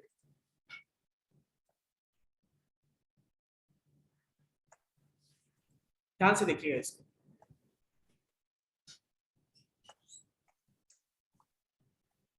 Okay, so to create a class you have to type CLASS, which is a keyword followed by some name. So this is also an identifier. तो It class follows the same class rules of keyword use creating करना होगा, identifier. Class keyword use करना होगा। और यहाँ पे क्या नाम देना होगा आपको? क्लास का नाम जो भी आप देना चाहते हो, जो भी नाम आप देना चाहो, जिस भी पर्पस के लिए क्लास बनाना चाहो वो आप नाम दोगे। और इस तरह से पैरेंथेसिस, और इसके अंदर में क्या होगा? ऑब्जेक्ट। ठीक है, I will come to this part little later, but what it is just saying is complex number is derived from an object. We will come to this part little later. Okay, it just saying complex number is another object that you are adding to your thing, and rest of this stuff I am ignoring for now. Okay, so rest of this stuff I am ignoring for now. I will come back to it in 5 minutes after I have done the thing. So assume this has created a class called complex number. I have given lot of operations like add, subtract, and so on. So now my class is ready. How do I use this class? So here are few examples. I have created a routine so that I can run all these functions whenever I want. So when I say complex num bracket, it creates a new complex number. Recall that I can use a class to create an instance. So it is creating a new object of type complex number. Okay. Please note I am using num because complex number itself is defined in Python. So it's a different thing. I don't want to go into that. I am creating my own complex number. So I called it complex num. The way I have defined my class, which I will come to little later, this will create a complex number which is 0.0 plus I 0.0. Okay, both real and imaginary components are 0 here. Okay, suppose I want to create some other number like 2.0 plus I 3.0, then this is the way. I am giving it that give me 2.0 plus 3.I 3.0. Okay, so this will be created. As I discussed, complex number, though I have not shown you, supports few of the operations like conjugate. So now Z3 is conjugate of Z2. Z2, if you remember, I have created 2 plus I3. So Z3 will represent 2 minus I3. So I am not showing floating point numbers. For simplicity, I have used integer numbers. So Z3 will become 2 minus I3. I can multiply complex numbers. So Z4 is same as Z2 multiplied by Z3. देखिए उसके अंदर क्या है? Complex number, ये function है। ये क्या है? एक फंक्शन है, टेस्ट कॉम्प्लेक्स नंबर। तो अब देखिए Z1 एक ऑब्जेक्ट हो गया, Z2 ऑब्जेक्ट हो गया, यस ना? और यहाँ पे देखिए Z1 ऑब्जेक्ट में कुछ भी दिया है क्या वैल्यू? आपने कुछ भी नहीं दिया है, एम्प्टी बनेगा वो। Z2 में क्या दिया आप? 2 3। तो ये जो है x की जगह पर क्या चला जाएगा? 2 चला जाएगा, y की जगह पे 3 चला जाएगा। और तो इसका मतलब आपका कॉम्प्लेक्स नंबर क्या हो गया? ये 2.0 प्लस i इंटू 3.0 हो गया। अब उसको आप कंजुगेट, तो आपका ऑलरेडी एक फंक्शन बना हुआ है क्या? Conjugate function. तो Z2 डॉट कंजुगेट करोगे तो ये क्या कर देगा? उसको कंजुगेट निकाल देगा। बस क्या होता है, ये साइन चेंज हो जाता है, बीच वाला साइन। तो ये आपका कंजुगेट है। किसमें स्टोर हो जाएगा? वो Z3 में। अब बाद में आप Z3 को क्या कर दोगे बच्चों? प्रिंट कर दोगे तो वो आ जाएगा, जिससे मल्टीप्लीकेशन ही यहाँ पे दिया हुआ। Z2 एंड Z3 को जब मल्टीप्लाई करोगे तो उसका रिजल्ट किसमें स्टोर होगा? Z4 में होगा। और फिर Z5 भी एक कॉम्प्लेक्स नंबर बनाया गया है। देखिए कॉम्प्लेक्स नंबर, यहाँ पे ये वैल्यू दिया। तो ऐसे बहुत सारे ऑपरेशंस को आप क्या कर सकते हो? परफॉर्म कर सकते हो। ठीक है, Sir, in conjugate, compare the two numbers. Conjugate में आप क्या कर सकते हो? टू नंबर्स को कंपेयर कर सकते हैं। कंजुगेट में कंपेयर नहीं होता है, वो तो इसके लिए होता है ना, इसके लिए होता है। ये होता है कि यदि आपको x प्लस आई वाई के फॉर्म में कंजुगेट क्या होता है, x माइनस आई वाई होता है। तो कंजुगेट आपने मैथमेटिक्स में पढ़ा, मैथमेटिक्स की चीजें हैं, ठीक है। तो x प्लस आई वाई हो जाता है उसका। And now you can see that this multiplication somehow I have defined so that it is applicable to complex numbers also. I will show you how you can also do that. Okay, here I have created another complex number, this complex. So let me just, I'm not showing what is here, but don't worry about it. I will definitely go over every single thing, how I define this class. As of now, assume this class is defined. Okay, once the class is defined, as I said, I can do lot of stuff with it. Okay, so I can create objects of that class. I can dereference members or reference members of that class, and then I can use methods which are defined in that class. So if I run it, there are a lot of things here. The way I am printing my complex number is within these curly braces with j. Okay, for now I will later show you how can I use I if that is required.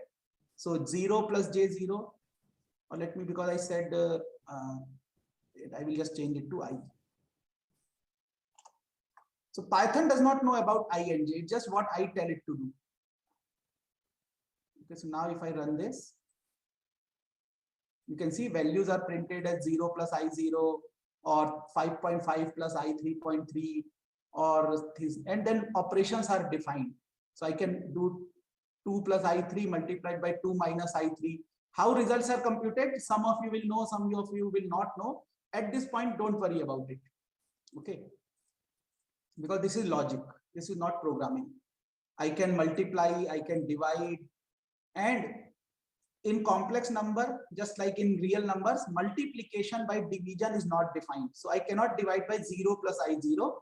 So really my program generates an exception.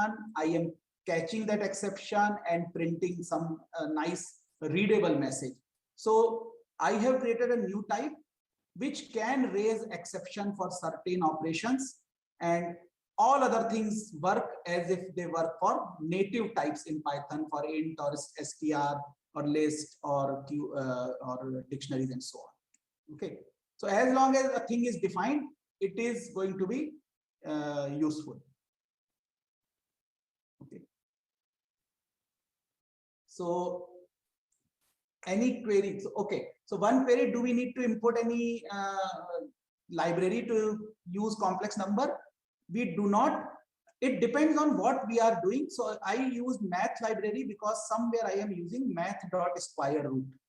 Let me just check.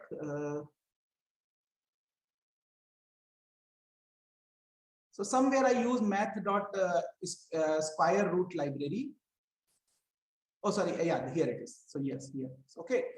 If I don't have to define this function, then if I don't use this function, then I don't need to import math library. Okay. So complex, so whether a class has to import a library or not, it will depend on the implementation. Somebody is asking, is it constructor definition? Please hold your horses. I am going to dissect body of class very soon. What goes inside? How did I define multiplication? How did I raise exception? All this we will go through one by one. Okay.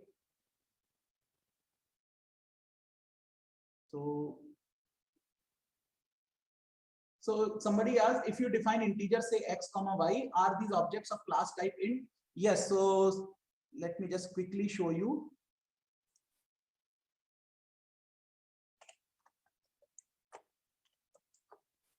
And I don't have many slides here because everything will be driven by example. Okay, so you can ask questions and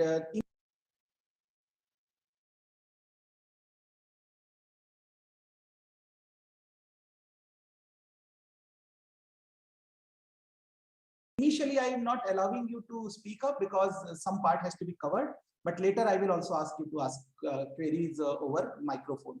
Okay, so you can see that int is also a class in Python. Somebody asked very good question. Okay, so any integer is also a member of this class. It just so happens that because int is so common, Python has created it for you, and it has defined all the operators for you. Okay. Same about complex number. Python has created it, but for explanation purpose, it's kind of easier, so I am redefining it. Okay. So just to remind everyone, I am Amey Karkare. I will be conducting all 3 sessions today. So for attendance, you can keep that in mind.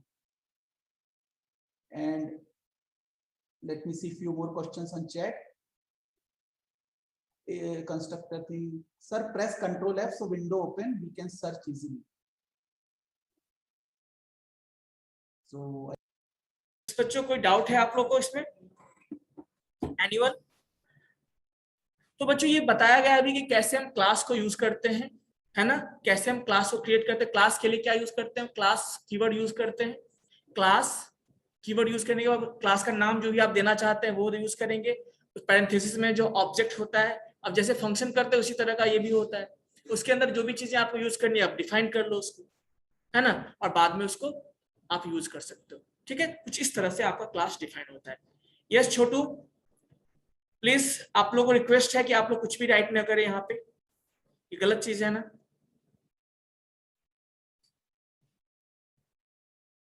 आप लोग बच्चे तो हो नहीं, ठीक है बच्चों, कोई डाउट नहीं है तो कंटिन्यू करते हैं इसको। I don't know why this has come, but जो चीजें x plus x minus, we don't care. I mean, people who deal with complex provide complex numbers. So class also called complex? No, it is called complex number.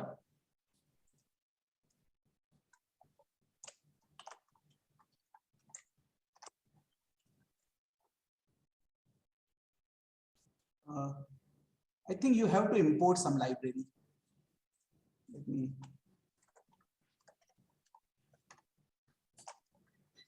Or math library. So yeah, something. No. So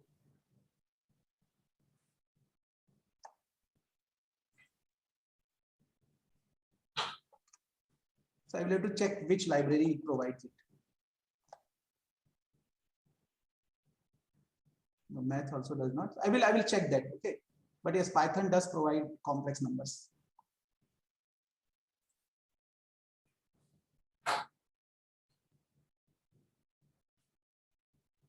Okay, so yeah, so many messages. Advanced data type also class. No, advanced data type or abstract data type is just a concept. And crowdsourcing is always good. Let's see if this works. No, even here it is not defined. Worry about it. For then that you have to use help.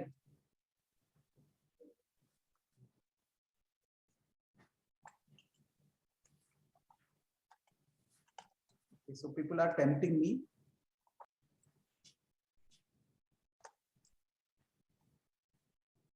So you can see this is a class complex.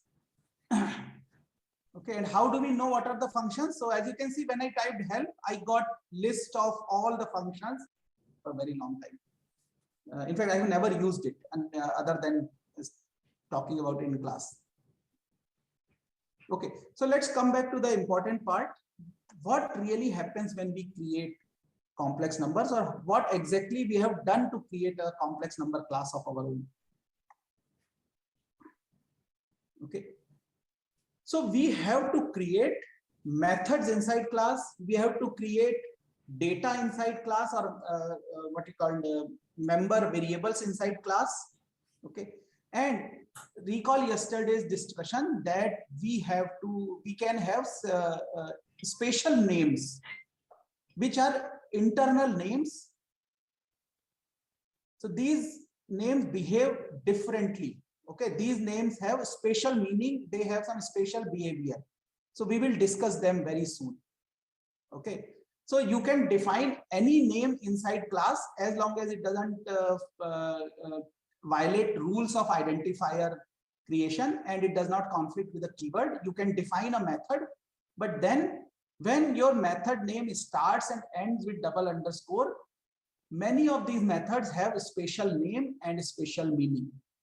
So let's start one by one.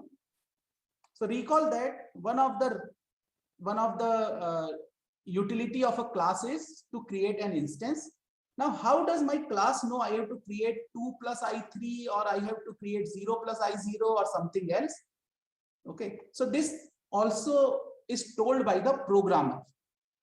How programmer tells what to do when you create an instance? You use a special method underscore underscore init underscore underscore. So once again recall, it's not a very long thing. It's one underscore followed by another underscore. Okay, if I type them together, it looks like a one big line. Okay, but that's not the case. They are two underscores typed one after the other. And recall that this init name is same as init.py, which we discussed yesterday. Difference is init.py was a file which was used by packages for initializing themselves. This init belongs to classes. Okay, this is used for initializing a class.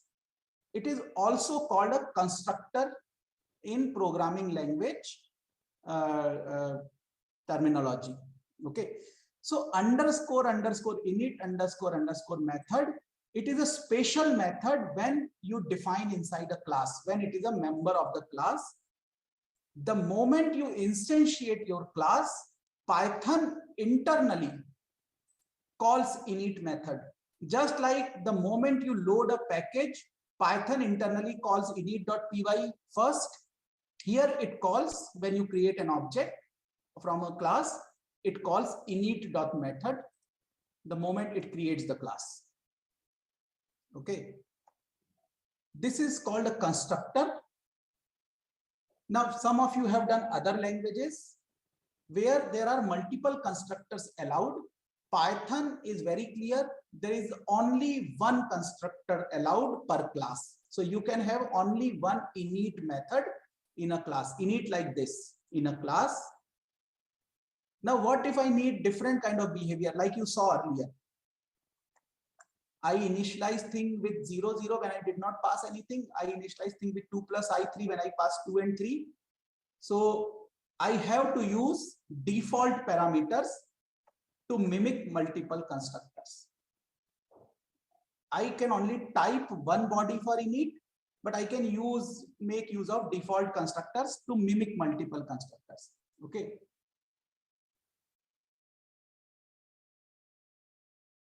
Very good question by Prabhat.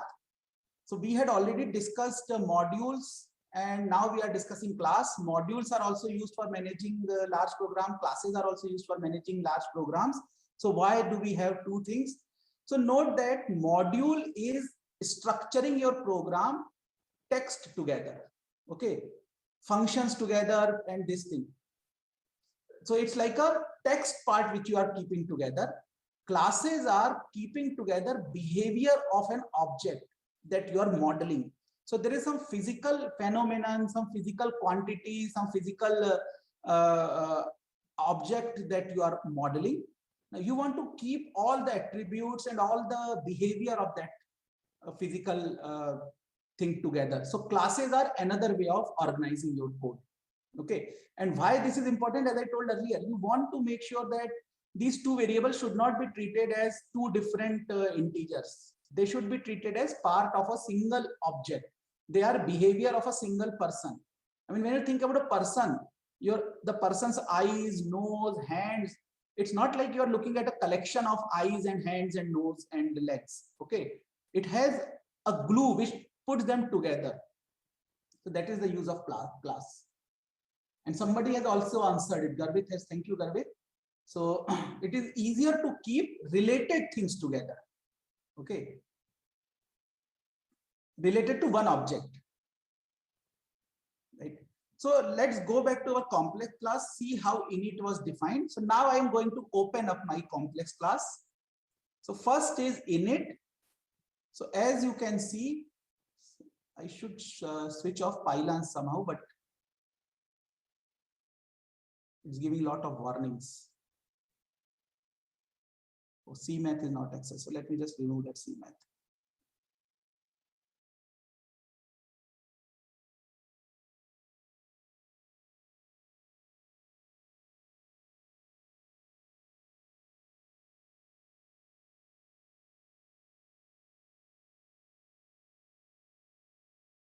Yeah, so it's let me just disable my pylons. That will be better. It's unnecessarily clashing with the source.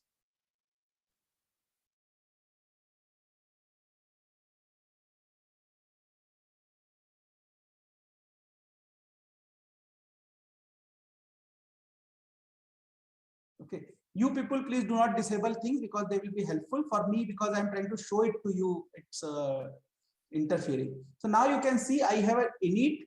I am defining it like any other function, def underscore underscore init. I am passing it 3 arguments. Okay, I will come to that. First is self, second is r equal to 0, third is I equal to 0. Now these, if you remember, are default parameter. R stands for real component, I stands for imaginary component. So suppose I don't pass anything, I will be assigning real component of complex number to be 0, imaginary component of complex number to be 0. On the other hand, I can just pass real number in which बच्चों ये जो init अभी बताया गया आप लोगों को, है ना, इनिट कैसे यूज करते हैं, डबल अंडरस्कोर इनिट और डबल अंडरस्कोर। इसका काम क्या है, ये एक तरह का फंक्शन ये कह सकते हैं, लेकिन कौन सा फंक्शन है, इसको कंस्ट्रक्टर बोलते हैं। क्या बोलते हैं? कंस्ट्रक्टर। ये कब कॉल होता है? व्हेनेवर आपको किसी क्लास को इनिशियलाइज करना है ना, क्लास को यूज करना है। जैसे आप इसका ऑब्जेक्ट क्रिएट करते हो, पहले सबसे पहले यही कॉल होता है। जैसे आप ऑब्जेक्ट क्रिएट करते हो ना, क्लास का बनाओगे, ये फंक्शन सबसे पहले कॉल होता है, सबसे पहले यही कॉल। जैसे ऑब्जेक्ट बनेगा ये कॉल होगा, ठीक है। अब इसको यूज क्यों करते हैं? तो इसका यूज हम लोग करते ये हैं कि जैसे मान लीजिए हम चाहते हैं कि हम कॉम्प्लेक्स नंबर का प्रोग्राम लिख रहे हैं और हम चाहते हैं कि जैसे ऑब्जेक्ट क्रिएट हो तो उस कॉम्प्लेक्स नंबर में स्टार्टिंग में कुछ ना कुछ वैल्यू ऑटोमेटिक आ जाए, जैसे 0 से इनिशियलाइज हो जाए, या आप चाहते हो 2 से इनिशियलाइज हो जाए। 2 से जनरली कोई नहीं चाहते हैं, जो लोग क्या चाहते हैं 0 से हो या 1 से हो। तो जो भी नंबर से आप चाहते हो यहाँ पे आप चेंज कर दोगे, r इक्वल टू 0 यूज करोगे। तो जैसे ही आप क्लास को इनिशियलाइज करोगे, ऑब्जेक्ट क्रिएट करोगे, ऑटोमेटिक उसमें वैल्यू कितना चला जाएगा, यहाँ इसके अकॉर्डिंग 0 चला जाएगा। तो आपको कॉम्प्लेक्स नंबर में क्या कौन सा पार्ट होता है? रियल पार्ट होता है और इमेजिनरी पार्ट होता है। तो ये जो 0 है r, वो रियल पार्ट में चला जाएगा, ये जो इमेजिनरी पार्ट है वो क्या इमेजिनरी में चला जाएगा। और आपका जो है सबसे पहले जैसे ऑब्जेक्ट क्रिएट होगा उस क्लास का, वैसे ही क्या होगा, ये फंक्शन कॉल होगा और उसे इसमें वैल्यू xy में 0 चला जाएगा। यस ना? तो इसके लिए हम लोग क्या करते हैं, इस कंस्ट्रक्टर का यूज करते हैं। क्या करते हैं? कंस्ट्रक्टर का यूज करते हैं, ठीक है। which case real component will be that parameters here. Init function gets 2 and 3 and therefore it creates real part as 2, imaginary part as 3. This creates real part as 0, imaginary part as 0. Okay, so as you can see, same constructor using अब एक चीज देखिए, default parameters, I am able to get different. आपने क्या लिखा था? Init लिखा था ना, इधर देखिए इनिट लिखा था आपने। और जब भी आपको ध्यान से, इनिट तो आपने कंस्ट्रक्टर बना दिया, लेकिन कंस्ट्रक्टर को जब कॉल करना होगा कैसे कॉल करेंगे? जो फंक्शन का नाम, जो क्लास का नाम होगा आपका, जो क्लास का नाम हो, क्लास का नाम क्या था? कॉम्प्लेक्स नम। उसी नाम से आपका वो कंस्ट्रक्टर कॉल होता है। तो देखो आपने लिखा है कॉम्प्लेक्स नम और यहाँ पे क्या दिया Z1 में, तो ये कंस्ट्रक्टर इनिट फंक्शन कॉल होगा। क्या होगा? इनिट फंक्शन कॉल होगा। और बाय डिफॉल्ट कुछ भी दिया है क्या इसमें आपने? तो बाय डिफॉल्ट वो क्या होगा? 0 आ जाएगा। तो ये इस तरह का है 0 + I0। यदि आपने 2 3 दिया तो उस इनिट फंक्शन के r में कितना चला जाएगा? 2, I और I में कितना चला जाएगा? 3, और वो वैल्यू इनिशियलाइज हो जाएगा और कुछ इस तरह से आएगा। तो जब भी आपको कंस्ट्रक्टर को कॉल करना होगा, आप कैसे कॉल करेंगे? उसी फंक्शन के नाम के हेल्प से करेंगे। तो ध्यान रखिएगा कि कंस्ट्रक्टर का भी वही नाम होता है जो क्लास का नाम होता है, ठीक है। तो इनिट कंस्ट्रक्टर को डिफाइन करता है। कंस्ट्रक्टर कॉल करना हो तो आप क्लास नाम से इसको क्या करोगे? कॉल करोगे, ठीक है बच्चों। If I just number is a class, okay, when you invoke this class or instantiate this class, you are going to create an object which represent a physical complex number quantity. Okay, and what you are saying that now I want to initialize this object. Okay, how do I want to initialize? Let's think about this one. I want to create real part of it as 2, and maybe just think of it as a box, and imaginary part as 3. Okay, next time I will create another complex number with 5 and 7 maybe. So I will create another object.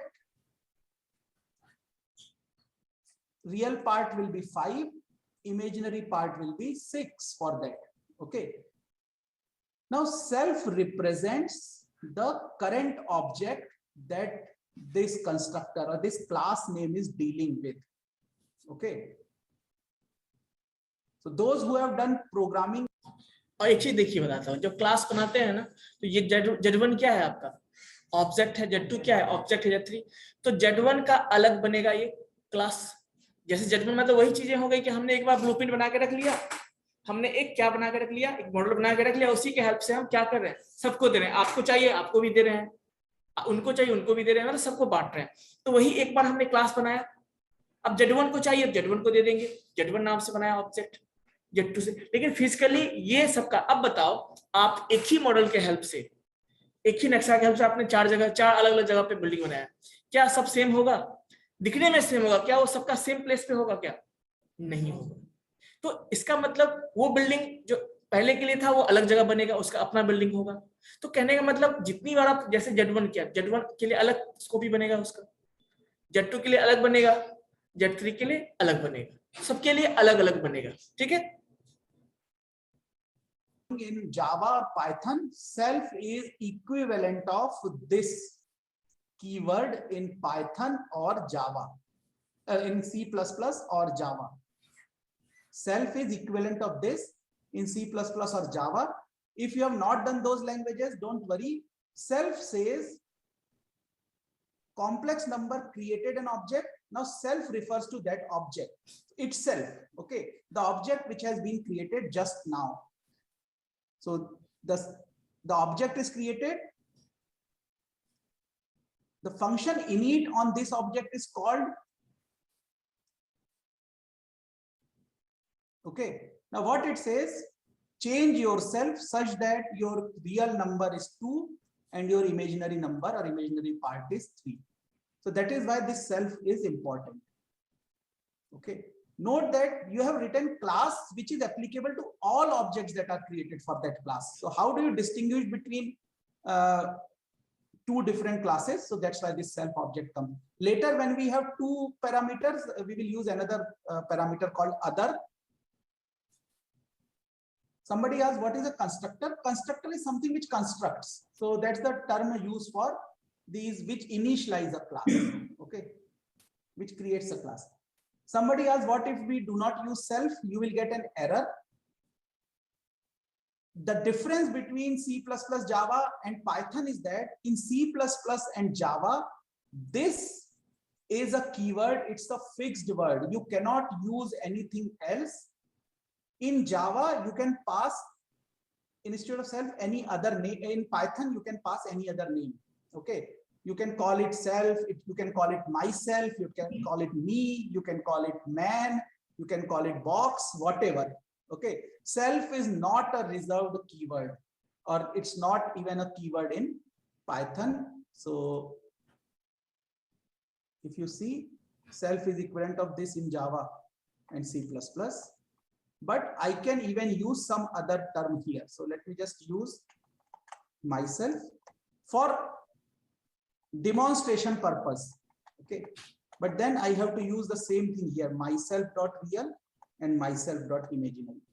Okay, later I call it self. So this is like parameter, its actual name does not matter.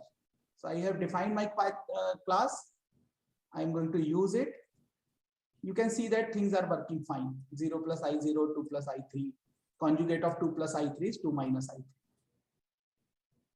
Okay, so name self does not matter, but please treat it like a keyword, because other Python programmers will get confused. Self has become de facto standard choice for first parameter in classes. okay, which represent the current object. Okay, this is also called a container object or caller object. So Satya Devi asks, init is used to define the constructor here. Yes. So in some sense, some people call init is the constructor here, and we are defining its body. So how Python recognize if you use other word instead of self? See, Python will always treat first parameter as itself. It refers to itself. Okay. Just like when I say add a comma b, or I can say add m comma n, or I can say add x comma y. It does not matter. Whatever comes in x and comes in y gets added. Same here. So current object, whether you call it Ram or Shyam or self or yourself or myself, does not matter. It's the object which matters.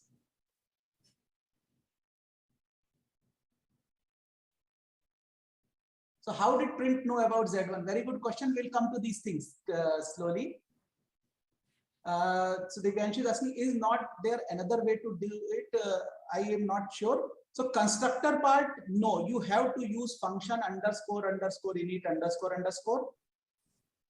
Other way to do it, you can assign imaginary number first and real number later. That's the another way to do it. Okay, depending on what logic you have for a specific object that you are creating, you can have different ways of initializing it. But for complex number, I don't see any other way of creating a complex number.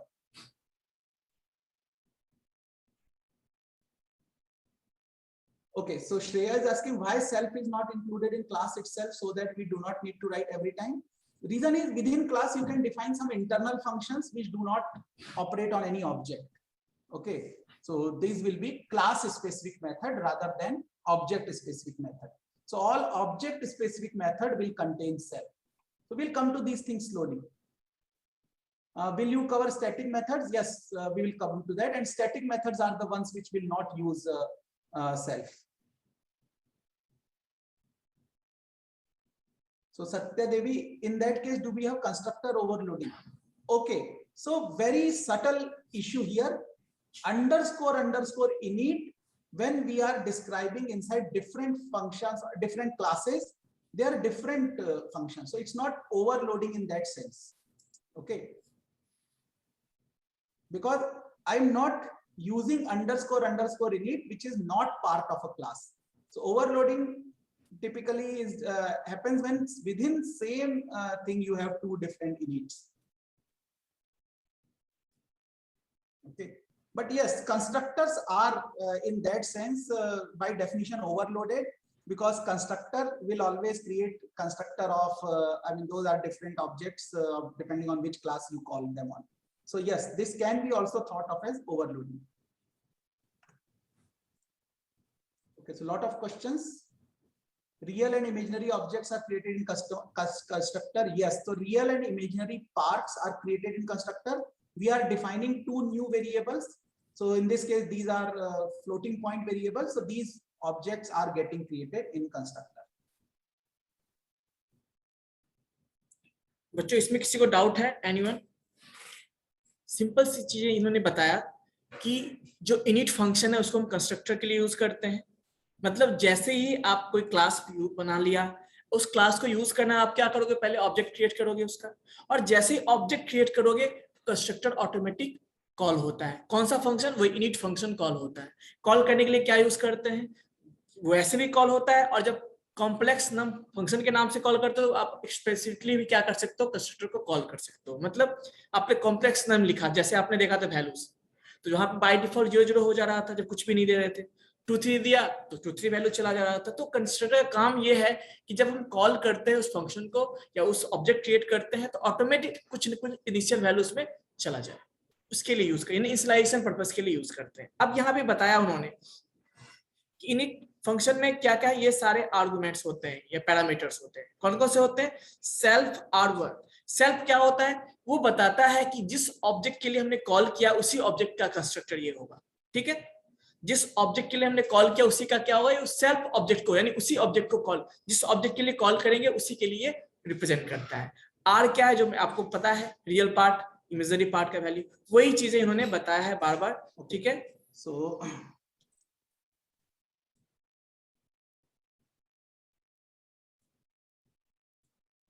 to have it like that way. I mean, we are left with the choice to use Python or not use Python. I cannot convince him to change it, at least not now. Okay, so you have to live with that. Now someone asked very nice question, how does print knows? So for example, I am printing print z1 equal to z1. How does print know I have to print x plus iy or 2 plus i3? Okay, of course, print does not know it directly. We have to tell it. And just like underscore init, we have another special function called underscore str. As the name suggests, underscore str will convert an object into a string. Okay. Now note something about Python. Python has these two, this very nice separation between external word and internal word. Okay. Internally, in your class, you will define underscore str method. But externally, when a user calls str on an object, or they call this format function, which we have seen earlier on an object, or they call print function on an object, and maybe few more functions if they are there, automatically Python makes sure underscore str is called. Okay, I will explain it in the code also in a minute. But what is the use of this underscore str? Basically, the idea is object has a lot of complex internal details. Okay, but to real world, to outside world, you want to show some nicely printable format. Okay, just like for complex number, I am showing x plus iy. For a person which has a lot of attributes we discussed earlier, you might want to just print the name and Aadhaar number, or maybe name and Aadhaar number with XXXX. Okay, so that decision programmer takes and then implements str method. So str method's job is to get a nicely printable string representation of the object. It may or may not be complete representation. You might hide a lot of things. Maybe you just want to print initials of a person. Maybe you just want to print Aadhaar number with first 6 digits hidden, and so on. So this is the task of str function. The restriction on str is it should return a string object. This string object is really the representation. So basically it should return a string. So now I will show you how print can print Python's how Python print can print complex number. Here is my str cell. Just to print it nicely, x plus jy or x minus jy or x plus iy, x minus iy, I have done that. Imaginary part by default. Yes, please बताइए. Sir अभी sir बोल रहे थे str का use आधार के printing में use. देखिए simple सी बात है. इन्होंने बताया कि जब आपको किसी भी कोई भी कंटेंट है, आप एक सिंपली भी प्रिंट कर सकते हो, लेकिन कब कोई स्पेसिफिक फॉर्मेट में आपको जब प्रिंट करना होता है, स्पेसिफिक फॉर्मेट में जो आपका डिजायर्ड फॉर्मेट, जैसे अभी देखिए x प्लस ijy के फॉर्मेट में आपको प्रिंट करना है, जो कॉम्प्लेक्स नंबर को आपको jy के फॉर्मेट में करना है या x माइनस jy के फॉर्मेट में करना है. तो उस केस में आप क्या करते हैं कि उसको आप रिप्रेजेंट कर सकते हैं. अब जैसे देखिए, यदि x का वैल्यू क्या होगा बच्चों बताओ, x का वैल्यू क्या होगा? x का वैल्यू तो पॉइंट में होगा ना, 16.5 इस तरह का होगा. आप एंटर करोगे यदि 5 तो वो क्या हो जाएगा आपका 5.0 हो जाएगा. बट आप पॉइंट में नहीं चाहते हो, आप चाहते हो कि जैसा भी हो वो एज ए स्ट्रिंग प्रिंट हो. उस केस में क्या होगा, हम उसको देखिए सेल्फ डॉट रियल करेंगे तो क्या होगा, वो जो रियल पार्ट जो वैल्यू आया था उसको str क्या करता है पता है आपको, स्ट्रिंग में कन्वर्ट कर देगा. और स्ट्रिंग में कर देगा और तब आप जो चाहोगे ना कि अब उसमें आपको जे भी तो ऐड करना होगा ना. ये तो क्या है, ये तो आपका कैरेक्टर है, तो आपको डायरेक्टली तो ऐड नहीं कर सकते, उसके लिए आपको क्या स्ट्रिंग में कन्वर्ट करना पड़ेगा. तो अपने डिजायर्ड फॉर्मेट पे प्रिंट करना होता है, तो आप नंबर को क्या करते हो, पहले स्ट्रिंग में चेंज करोगे. तो स्ट्रिंग में चेंज करने के लिए सिंपल ये दिया और कुछ नहीं है. उतना जो आपने देखा ना उसको भूल जाओ. सिंपल आपने स्ट्रिंग पढ़ा था पहले स्टार्टिंग क्लास में, स्ट्रिंग का क्या काम था, चाहे नंबर हो कुछ भी हो उसको स्ट्रिंग में चेंज कर देता है. तो यहाँ भी देखो सेल्फ डॉट रियल क्या है, नंबर ही होगा ना, उसको ये स्ट्रिंग में कन्वर्ट कर देगा. और स्ट्रिंग स्ट्रिंग कंकेटेनेशन कितना आसानी हो जाता है, स्ट्रिंग को स्ट्रिंग से कंकेटेनेशन कितना आसान हो जाता है, बस वही काम करता है. ज्वाइन प्लस कर देगा और प्लस के साथ ज्वाइन हो गया आई, और वहां पे इस तरह से आ जाए। तो अभी देखो आई यूज किया तो आई प्रिंट होगा, आप जे यूज करोगे तो जे प्रिंट होगा, तो उस पर डिपेंड करता है। ठीक है, तो सिंपल सी बात है, कोई भी वैल्यू है, चाहे वो डेसिमल वैल्यू हो या इंटीजर वैल्यू हो, आप उसको चाहते हो स्ट्रिंग में कन्वर्ट करना, स्ट्रिंग में ये कन्वर्ट करके दे देगा, बस सिंपल काम और कुछ नहीं। I will print plus, but if imaginary number is 0, I will convert it to minus negation. So basically, I always want to print imaginary number as positive number, but change my separator as plus or minus, and then I am printing it. Okay. So don't get again bothered too much about why I am printing it like this. I can print it as I want. So maybe I want to print angular bracket followed by R colon followed by I colon closing with angular bracket. Okay. So what I do, Python will follow it. So exactly what I did some random things. But if I print my complex number now, जैसे print करना चाहते हो वैसे print कर सकते हो। it's now print करोगे तो देखो, as I said, print आप बगल में angular bracket. कोई कैरेक्टर यूज करोगे, कोई सिंबल यूज करोगे, तो नंबर के साथ तो आप प्लस क्या है, सिंबल को तो आप नहीं कर सकते हो, ऐड करके कंकेटिनेट कर सकते हो, तो उसके लिए आपको क्या करना पड़ेगा, स्ट्रिंग को आप जोड़ सकते हो, तो स्ट्रिंग में आपको पहले कन्वर्ट करना होगा, उसी कन्वर्जन के लिए हम लोग str फंक्शन यूज करते हैं। ठीक है, bracket R colon real part, I colon imaginary part. Okay. Python itself does not know if this is a complex number, how it should be printed and so on. So this is again programmer's responsibility. I hope this is clear. Somebody asked, can we write a class without init function? Please try it, see what happens. Okay.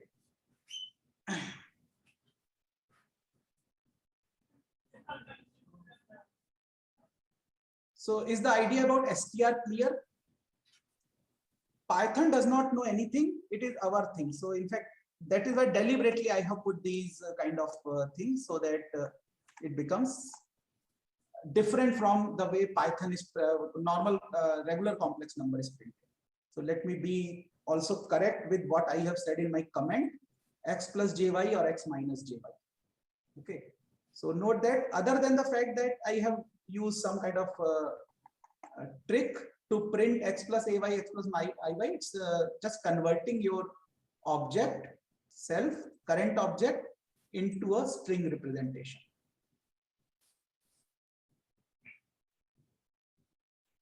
Okay, so I think, okay, so let's take a 10-minute break here. It's 11:46. We'll again come back at 11:56 and start the regular class. But then let's discuss if there are any questions. I will take 2-3 of them so that I also get 5 minutes break. Okay. Somebody has asked difference between dictionary, class, and module. Okay. See, dictionary is one of the types, like we create complex number, we create list and so on. Dictionary is also a type. And the type, what it does, it has a key and value component, just like in complex number, we have real and imaginary component. And dictionary gives you a facility. You ask what is the value corresponding to a key. Complex number does not give that facility. So attendance has already been posted. It's already running. So you can see that. Okay.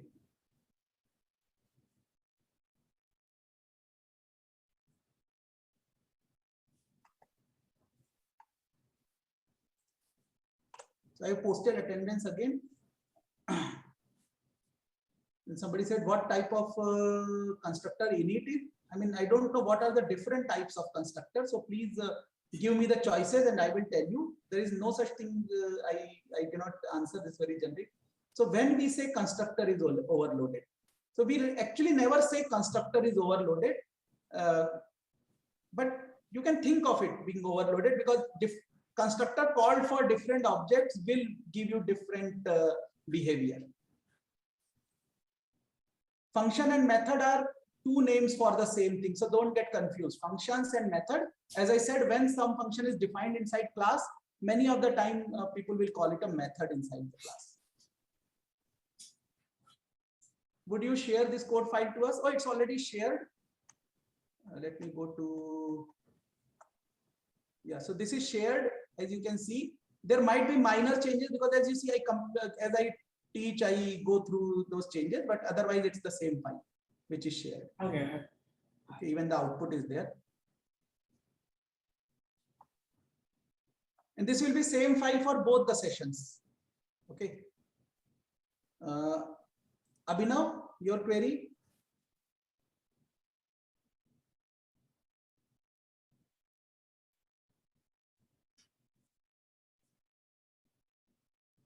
As I said, they are best answered when you have. So now when I run my code, you can see that my class. Now this does not have any special meaning. Okay. The underscore str xx underscore does not have any special meaning. You should avoid such names because they confuse others. But right now, for simplicity's sake, I don't have time to rename and all. I did it like that. So now when I run my code, you can see that there is a default str method.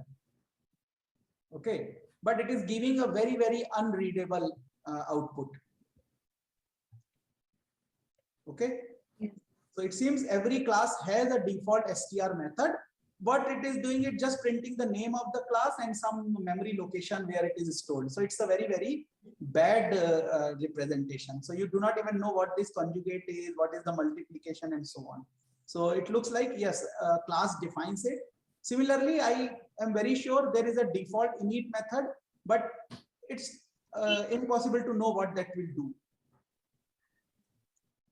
So that means if you have to print whatever you have defined in our class, we should use that str.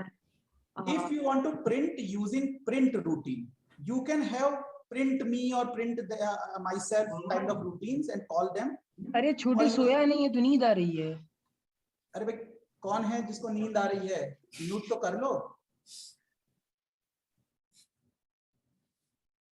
So if you want to use those at least three ways of printing. So either you want to explicitly typecast it to str, or you want to use it in a format string or format function, or you want to print it directly. Okay, then you have to override. I mean, for a nice representation, you override it. If you don't, then you get a very bad representation. Okay. So let me take one more query. Vinod Kannan. Sir, I just have one question, sir. Yes. In the program, it is self.real. So it is actually fetching the value. It is not calling the function, right, sir? This one? In the print, sir, after str self.real plus join, this one, sir. Oh, yes, this is fetching the value and converting it into str because I am using concatenation. So self.real is a floating point value. I cannot concatenate with a string. So I convert it to string and then concatenate. Join is whatever it means, plus or minus. J is that symbol to denote this is the imaginary part and so on. Yes, right. Thank you, sir. So as you can see, self.image, image is the member of this object. Okay, data member. On the other hand, this imag is just a local variable I have defined. Now this local variable can be either the self.img or the negation of it, because I always want to print the positive number in y. I will take care of negation in this plus or minus. Okay. It's not compulsory. If you want, you can print 2 plus minus i3, 2 plus I minus 3. That is also okay representation as long as your customers are happy with that. But I want to go more with the math-like representation. Some people might want to print it as x plus yi or x plus yj. This is also acceptable as long as it is something readable and your customers are happy with that. Okay. So let's take 5-minute break. At least I want 5-minute break. So Ansh has asked a query which yesterday quite a few people responded. So Ansh, I suggest please post it on discussion forum, and people who responded, the query is about mixing of tabs and spaces. Okay.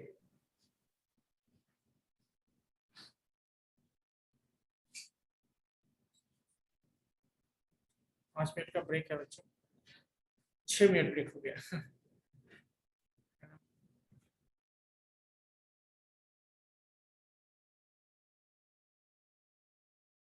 to use this pointer concept, like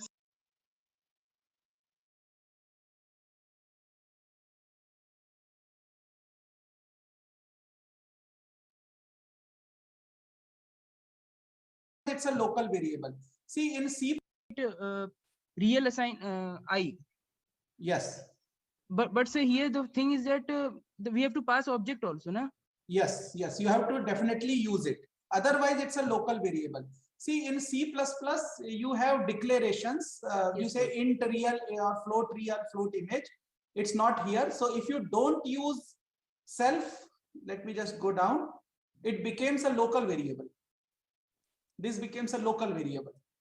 Okay. So use of self or whatever name you passed here is compulsory. And sir, how the yes sir. So this name is compulsory. Otherwise, it becomes a local variable, not the class variable. Okay, sir. And so if you want to use perform operations on two objects, for example, one is. I will come to that. Okay, sir. Okay, sir. Yes. And so one more query, sir. So it was regarding yesterday. So you told no, that. Not yesterday. Not yesterday. We are in lecture. During lecture only today. Okay, sir. Okay, sir. Ujjwal. Yes, sir. I want to ask, sir, like in Java, sir, is there any concept of destructor also, like constructor we have in Python?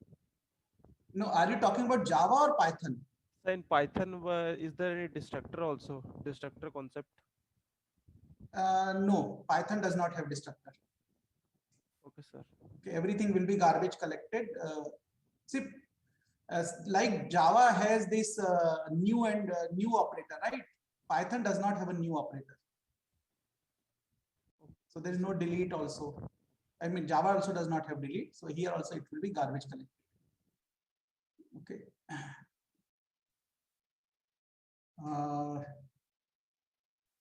2217103, some roll number is there. In fact, before that, I announced that second session attendance, please fill it. I have posted link on Zoom as well as YouTube, as well as enabled the attendance link on Canvas. Let me see if I have enabled it on Canvas or not. Yes, it is enabled. Right, it will print a very bad kind of thing. Correct myself. In fact, I misspoke earlier. Ujjwal, your question there is because we cannot revise that. Defined it later. Okay. Divyanshu Dubey. Okay. To understand that first it will execute this try. There it is written complex num function. Written complex num means it will go to the class complex num and it will. Vandana ji, please stop. Did you not understand? I said I will cover this little bit. Okay, sir. Okay, sir. Yes, you are way ahead of things. Don't see, that is why we don't. Am I audible, everyone? Yes, sir. So is there any doubt, online students? You can ask till now because अभी वहाँ पे doubt clarification session चल रहा है, तो आप लोग को भी कोई डाउट है तो पूछ सकते हो. तो सिंपल देखो, इस आज के सेशन में बस इतना ही हुआ है बच्चों कि क्लास और ऑब्जेक्ट. तो क्लास क्या होता है मैंने समझाया आपको, ऑब्जेक्ट क्या होता है ये भी मैंने आपको समझाया. ठीक है. क्लास का कोई रियल वर्ल्ड एग्जिस्टेंस नहीं होता है, वो लॉजिकल एंटिटी होता है. जिस तरह से आपने सुना होगा ना, सॉफ्टवेयर और हार्डवेयर सुना होगा. सॉफ्टवेयर को आप देख सकते हो क्या, फिल कर सकते हो, वैसे ही क्लास है. बट जो उसका ऑब्जेक्ट होता है वो रियल वर्ल्ड में एग्जिस्ट करता है. ठीक है. वैसे ही ऑब्जेक्ट हम क्रिएट करते हैं. वो जो Z1 Z2 जो आप देख रहे हो, ये सारा क्या है इसका, ये ऑब्जेक्ट है. अभी देखो क्लास कैसे बनाते हैं ये भी आपने देखा. क्लास कीवर्ड यूज करते हैं और क्लास नेम यूज करते हैं और उसके अंदर जो है आप यूज करते हो. उसके अंदर आप जो भी चीजें आपको फंक्शन डिफाइन कर लो, जैसे फंक्शन डिफाइन करते हो. कॉल करना होगा जहां भी क्लास को तो कुछ इस तरह से कॉल करते हैं. So this is Z1 is what, object. तो Z1 को आप यूज करोगे तो कॉम्प्लेक्स नंबर जो है का एक ऑब्जेक्ट बन गया. जैसे हमने कॉम्प्लेक्स नंबर कंसेप्ट को यूज करना है तो हमें कॉम्प्लेक्स नंबर का जो हर एक फंक्शन चाहिए, कॉम्प्लेक्स नंबर में क्या क्या कंजुगेट होगा, बहुत सारी चीजें चाहिए. तो हमें कंसेप्ट कॉम्प्लेक्स नंबर को स्टोर करने के लिए वेरिएबल चाहिए, कुछ हमारे पास स्ट्रक्चर चाहिए. और कॉम्प्लेक्स नंबर एक ही नहीं हो सकता, बहुत सारा हो सकता है। तो यहाँ पे क्या किया गया है, कॉम्प्लेक्स नंबर के नाम से एक स्ट्रक्चर बना दिया, क्लास बना दिया। अब जिसे यूज करना है वो यूज कर लेगा। तो Z1 भी कॉम्प्लेक्स नंबर हो गया, Z2 भी कॉम्प्लेक्स नंबर हो गया, मतलब सिंगल फ्रेमवर्क है, उसे Z1 भी यूज कर रहा है, Z2 भी यूज कर रहा है, इस तरह का है। और देखो इसका कॉपी Z1 के पास अलग कॉपी जाएगा, अब सेम ही चीजें जाएंगी, लेकिन Z1 जब सिंपल सी बात है, आप मैंने मान लीजिए कोई मॉडल बनाया, घर का नक्शा बनाया पेपर पे, और आप हमसे मांगोगे तो आपको मैंने दिया, तो आप लेके मान लो आपने घर बनाया उसको यूज करके दिल्ली में, किसी ने बनाया कलकत्ता में, किसी ने बनाया मुंबई में, तो क्या सारा सेम ही होगा? क्या सब अलग अलग प्लेस पे अलग अलग होगा ना, एग्जिस्ट करेगा ना। तो वैसे ही Z1 Z2 Z3, लेकिन हाँ कॉमन क्या था दोनों में? स्ट्रक्चर कॉमन था। जैसे मान लो मैंने घर बनाया जिसमें कि 2 कमरा होगा, एक 2 रूम होगा, ऐसा मैंने बनाया, एक किचन होगा, एक बाथरूम होगा, एक हॉल होगा, ऐसा। तो आप भी उसको यूज करके बनाओ तो आपके पास भी वही चीजें होंगी, सबके पास सेम ही चीजें होंगी, प्रॉपर्टी सेम होगा, लेकिन जो प्लेस वो एग्जिस्टेंस सबका अलग अलग प्लेस पे होगा, कोई दूसरे मेमोरी पे होगा, कोई दूसरे एड्रेस पे होगा, कोई दूसरे एड्रेस पे होगा। तो एक्चुअली वो फिजिकली प्रेजेंट है। वैसे ही जब हमने Z1 लिखा तो कॉम्प्लेक्स नंबर एक कॉपी Z1 के पास गया, Z1 लेके बाहर चला गया, ठीक है, एक कॉपी Z2 को दिया, एक कॉपी Z3 को दिया, तो सारे उस कॉपी को, उस फीचर्स को यूज कर रहे हैं, लेकिन वो सारे अलग अलग हो गए। हाँ बताइए sir, what is the difference between underscore underscore INT और underscore underscore and underscore str? Okay, so जैसे कि अभी बच्चे ने पूछा, ऑनलाइन स्टूडेंट्स, कि अंडरस्कोर इंट का क्या यूज होता है, तो अभी आपने क्लास के अंदर कंस्ट्रक्टर देखा। कंस्ट्रक्टर का काम क्या होता है कि जैसे देखिए अभी आपने Z1 कॉम्प्लेक्स नंबर लिखा है, अभी क्या करो आप इसका एक ऑब्जेक्ट क्रिएट कर रहे हो Z1। तो जब ऑब्जेक्ट क्रिएट करते हो तो ऑब्जेक्ट क्रिएट करते समय आप चाहते हो कि उसमें कुछ सर्टेन वैल्यू दे और उसी समय इनिशियलाइज हो जाए। तो देखो अभी आपने क्या दिया है, यहाँ पे कुछ दिया है क्या, यहाँ पे आपने कुछ दिया है क्या 2 3, तो यहाँ पे आपने कुछ नहीं दिया। तो देखिए इनिट फंक्शन क्या करता है, देखिए जैसे आपने ऐसा लिखा, सबसे पहले कौन सा फंक्शन कॉल होगा, इनिट फंक्शन कॉल होता है। तो इनिट फंक्शन को कंस्ट्रक्टर बोलते हैं। कंस्ट्रक्टर क्या होता है कि whenever object is created constructor is called. आप जैसे ऑब्जेक्ट क्रिएट करते हो तो सबसे पहला फंक्शन जो क्लास का होता है वो कौन सा कॉल होता है, कंस्ट्रक्टर कॉल होता है, उसी को हम इनिट बोलते हैं। अंडरस्कोर अंडरस्कोर इनिट अंडरस्कोर वो आपका कंस्ट्रक्टर को रिप्रेजेंट करता है, ठीक है। अब देखो जैसे आपने कुछ भी दिया यहाँ वैल्यू, आपने तो ऑब्जेक्ट क्रिएट किया लेकिन कुछ वैल्यू दिया क्या, लेकिन आपको पता है इनिट फंक्शन तो कॉल होगा ही।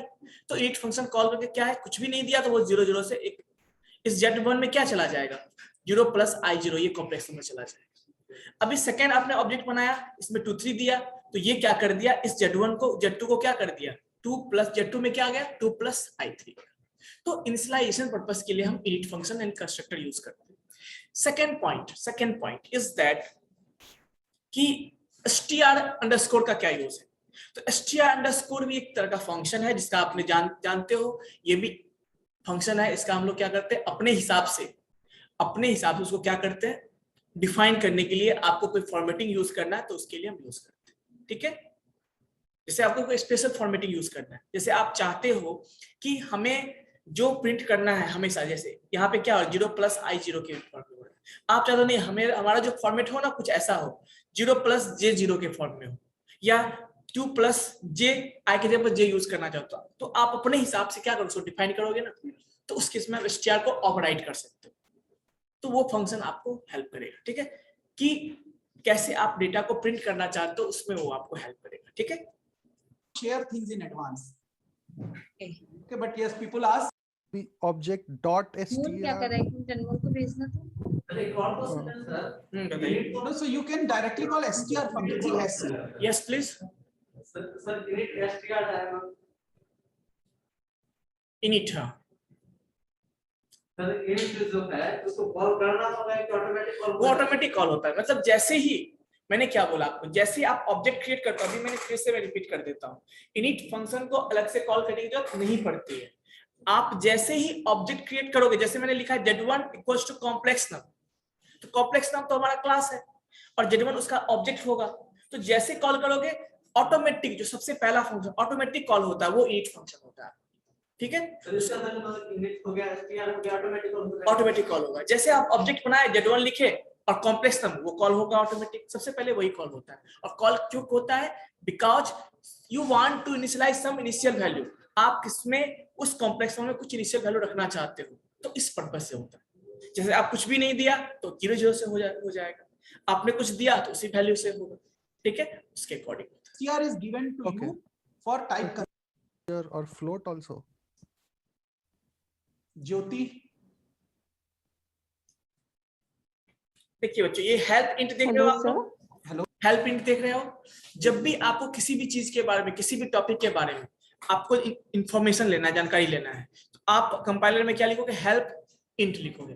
तो इंट से रिलेटेड जितना भी इंफॉर्मेशन दे देगा आपको, जो कीवर्ड्स जितने भी होते हैं, जो प्री डिफाइंड चीजें हैं, उसके बारे में आपको डिटेल से जानना है, उसके अंदर क्या क्या है, तो आप हेल्प फंक्शन कॉल करोगे, वो उसके बारे में इंफॉर्मेशन दे देगा। जैसे आपने देखा था ना, उसने क्या किया था, इससे पहले जो यूज किया था, हेल्प फंक्शन का यूज किया था कॉम्प्लेक्स नंबर को जानने के लिए, तो वैसे आप भी इसको लिख सकते हो, ठीक है। so Good afternoon, sir. things which are needed for initialization have to be passed. Things which are not needed for initialization. और एक चीज देखिए, ईच फंक्शन के अंदर क्या होता है, 3 पैरामीटर होता है, वो डिपेंडिंग है, लेकिन सेल्फ फर्स्ट पैरामीटर हमेशा क्या होगा, सेल्फ होगा। सेल्फ मतलब कि जिस ऑब्जेक्ट के लिए क्रिएट किया है उसी में वो कॉल होगा। जैसे हमने Z1 के लिए यूज किया तो वो जो इनिशियलाइजेशन Z1 के लिए करेगा, जब मैंने Z2 के लिए किया है तो वो Z2 के लिए होगा, जिस ऑब्जेक्ट के लिए किया उसी के लिए वो फंक्शन कॉल होगा, ठीक है, that is self. May be set somewhere, a place where you will find वही चीज मैंने बताया है, वही सारी चीजें हैं। do some cleanup. Okay, so what will happen when the garbage, उस क्लास के अंदर ये फंक्शन बना हुआ है ना str, तो मतलब आपने देखो ऐसा डिफाइन नहीं, देखो आप चाहते हो str फंक्शन, आप जानते हो क्या यूज होता है, सिंपल किसी भी चीज को स्ट्रिंग में कन्वर्ट करने के लिए, लेकिन आप उसको ओवरराइट कर रहे हो, मतलब आप चाहते हो उस str की हेल्प से कि जब भी आप प्रिंट करो, प्रिंटिंग के लिए यूज करो, है ना, Z1 को ऑब्जेक्ट को प्रिंट करो तो कुछ ऐसा प्रिंट हो, तो स्पेशल फॉर्मेटिंग बनाना चाहते हो तो उसके लिए आप देखो ये डिफाइन किया गया है कि जब भी str फंक्शन कॉल होगा तो वो इस तरह से प्रिंट करेगा। किस तरह से, देखिए x + ig इस फॉर्म में प्रिंट करेगा। तो आपको स्पेसिफिक फॉर्मेट चाहिए, अपने हिसाब से चाहिए, तो आप उसको str अंडरस्कोर जो बताया आपने उसके हेल्प से आप स्पेसिफिक फॉर्मेट के लिए str का केवल स्पेसिफिक फॉर्मेट के लिए, जब आप चाहते हो कि हमें ऐसा ही चाहिए, जैसे मान लीजिए कोई चाहता है कि हमें जे पहले चाहिए और आप चाहते नहीं हमें जे बाद में चाहिए, तो आप उसको नहीं, अदर पर्पस के लिए, तो आप उसके इसमें उसको यूज कर सकते हो, ठीक है, कोई दिक्कत। तो जब भी अब प्रिंट होगा, क्या जब भी प्रिंट होगा जेट, तो वो आपको आप ही के फॉर्मेट में होगा, ठीक है, तो उस केस में is collected at this point. You may want to, especially in complex program, if you have created a network connection or opened a database or created large number of files, you may want to close these things. Okay, so destructor is needed. Do we need to declare global class? No, class is a type. Do you need to declare global int or global str? No. Type Variable that you are using of a type class. Type पूछता है, type जैसे आपको पूछा कोई number है उसका type क्या होता है, इंटीजर बताता है आपको, जैसे आपको बताता है क्या कोई स्ट्रिंग का दे दिया, डबल कोट के अंदर लिखो उसका स्ट्रिंग बताता है, वैसे कोई पूछे क्लास का क्या टाइप होता है, तो खुद टाइप होता है, टाइप का मतलब ही टाइप होता है, ठीक है, ये ध्यान रखिएगा। क्विज़ेस में आपको तो आप क्विज नहीं देते होगे, you may or may not need to declare global as per your requirement. So this was another question. So Z1, Z2 could be global or could be local, but class itself is a type like int or float. So there is no need of declaring it global. Okay, so let me please go ahead with the session. And before I go ahead with the session, I also want to type one more thing on screen, or write down one more thing on screen to make things clear. So spatial methods, spatial method names start and end with underscore underscore. Okay, so this is the statement that I am making. Please understand, it does not mean that all methods whose name start and end with underscore are special. Okay, I do not mean this at all. This is a wrong inference if you have made this. So you can create another method with underscore underscore, which Python does not understand, then it will not be a special. Similarly, underscore underscore str underscore underscore init, some other underscore underscore methods that we will see, they are special only when defined inside class. Outside class, they don't have any special meaning. Okay, because generally, as we saw, str on object will call underscore underscore str corresponding to that object.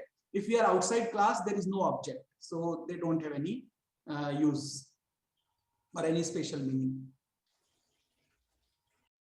Okay, so quickly, let's see if these things are clear. I mean, I wanted to spend more time because rest of the things will be much more easier if you have understood init and str, because they are special within special. Yes, please. Special format लिए sir, ऐसा जरूरी है कि अगर platform समझेगा तभी special को use करेगा, और जैसे मान लीजिए जैसे init फंक्शन क्या स्पेशल है, क्यों स्पेशल है? क्योंकि जैसे ही आप ऑब्जेक्ट क्रिएट करो ऑटोमेटिक कॉल होता है। तो कुछ ऐसा, जैसे कि सिंपल सी बात है ना, आप समझिए स्पेशल का मतलब क्या हुआ। आप कोई इवेंट ऑर्गेनाइज कर रहे हो, स्पेशल गेस्ट होते हैं उसमें, जैसे सब लोग बैठे हुए हैं, जैसे वो आते हैं सब लोग उसके उनके रिस्पेक्ट में खड़े हो जाते हैं, क्योंकि वो स्पेशल है।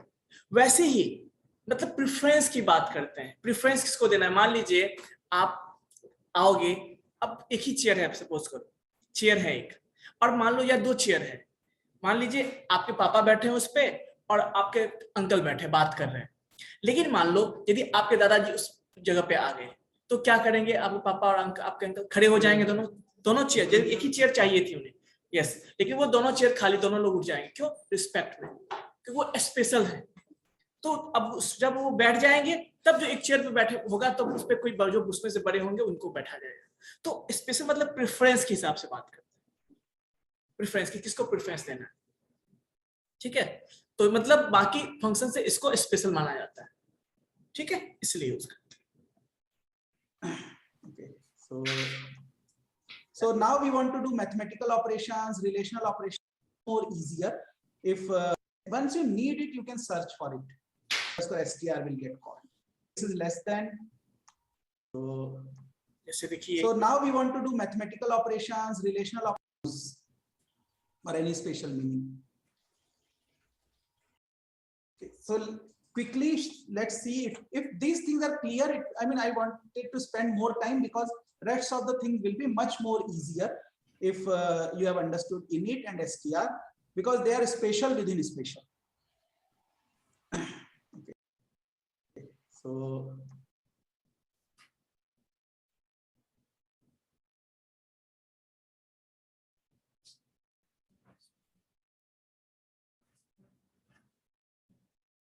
more easier if you have understood init and str, because they are special within special. Okay, so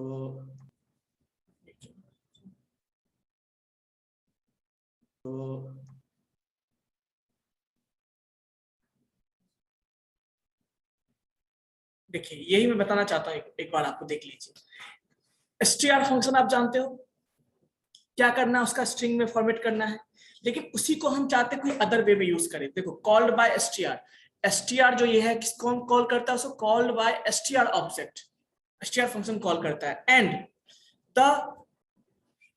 the built in functions format इतना मतलब उसको इस फॉर्मेट देखा था कैसे यूज करते हैं, प्रिंट फंक्शन कैसे यूज करते हो, वैसे ही आप str को भी यूज कर सकते हो टू कंप्यूट एन इनफॉर्मल और नाइसली प्रिंटेबल स्ट्रिंग रिप्रेजेंटेशन। आपको जैसे मैंने बताया था कि आप स्पेसिफिक अपने हिसाब से कुछ प्रिंटेबल यूज करना चाहते हो, तो देन उस केस में आप यूज करोगे।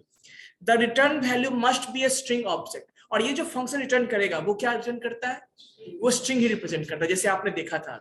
और जब भी इसको यूज करोगे तो वो उस फॉर्मेट का रिजल्ट आपको रिप्रेजेंट कर देगा, ठीक है। So now we want to do mathematical operations, relational operations. So as you can guess, overloading in Python happens use of special methods. So name also tells you this is less than, equal to, greater than, equal to, equality, not equality. Okay, so if I call less than equal to on an object, internally underscore LE method will get called. Just like if I call str, underscore str will get called. So there are many more such methods.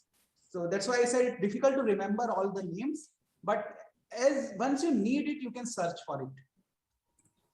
So let's look at example. And this example, you know that greater than, less than, they require two objects. So for example, add is for plus, or let me just show you on the slide also. So we have these ones, plus, minus, multiply, true division, which is the complete division, including the floating point part, and floor division, which includes just the integer part for integers. Okay, now I don't know what will be the meaning of true division and floor division for complex, but if you have some such meaning in mind, you can use these. Okay, I have only defined true division. So you can see that add is defined on self and some other parameter. Okay, now addition in complex number is easy, so I'm explaining it for those who do not know. If I have two complex number, x plus iy and a plus ib, the addition is just you have to add corresponding components. So real number becomes addition of real numbers, imaginary part becomes addition of imaginary part. Okay, and you have to take care of plus and minus if they are there. Okay, so this is very simple, and it's also explained here. So add means self.real. Remember, this is the first object, the current object, and we are adding C2 to it. So C2.real. I am collecting real part from C2. Self.imaginary, current imaginary, C2 imaginary, others imaginary. So once again, the name can be anything. I have deliberately put it C2. In fact, it happened in one of the earlier classes, but I prefer using the name OTH or other. Okay, these are two not as standard as self, but quite well used names. So this is like self, me, and this is other. So self.real minus other.real, self.imaginary minus other.imaginary. Okay. Multiplication is complex, but a little bit complex for complex numbers. But again, once you know the mathematical formula, you can compute it. It also depends on real part of current number, real part of other number, and so on. Okay. So you can see I have a lot of these functions. Now I come to answer to Vandanaji's. Please understand that its division is little complex in complex number, so don't worry about what happens. However, there is a issue. I told that for complex numbers also, division by 0 plus I0 is not defined. Just like for integers it is not defined, floating point it is not defined for 0. Complex number also, this number works as 0. Division by this number is not defined. If you try to divide by these numbers, okay, so either you have an explicit assertion or an explicit check that your other part is not this number or so on. Okay, let's say you don't take care of all these things. If you directly go ahead and use rules for division, what happens? You get division by 0 error. This part will become 0. Okay, don't ask me how, but it becomes 0. Okay, so if I do not take care of 0 plus I0 here, I will end up dividing by 0 when I compute complex number division. Okay, and therefore it is important that either I handle it in this part or I handle it using try catch if I want to give a nice error outside. Okay, what happens if I don't use try catch? This number will generate division by 0 error, which will be an integer division. देखो जैसे str function है ना, यहाँ पे देखो जो define किया गया था अंडरस्कोर के थ्रू, देख रहे हो ऑब्जेक्ट OTH पे जैसे डिफाइन करेगा ना वो, तो वो जो फॉर्मेट आपने दिया था जो सेट किया था उसमें str के अंदर, वही फॉर्मेट यहाँ पे आपको डिस्प्ले होगा। तो जैसा आपने सेट कर दिया था वहां पे, देखो वही फॉर्मेट यहाँ पे जब ये फंक्शन कॉल होगा तो सेट होगा। आप कुछ भी वैल्यू जाएगा तो वही फॉर्मेट आएगा, तो इसके लिए हम यूज करते हैं। ठीक है, division by 0. This F square is actually an integer or a floating point. This is also a floating point. Okay, so I don't want to tell others that I am dividing by 0.0. I want to tell others that I am dividing by 0 plus I0. And therefore what I have done, I have got this exception using except block, and I have given a nice message saying that division by 0 plus I0 is not defined. So other has to be 0 plus I0. Okay. So there can be many ways of handling this scenario. The path I have taken is I just go ahead and start dividing as if nothing bad is there. But the moment something is bad, I get an exception.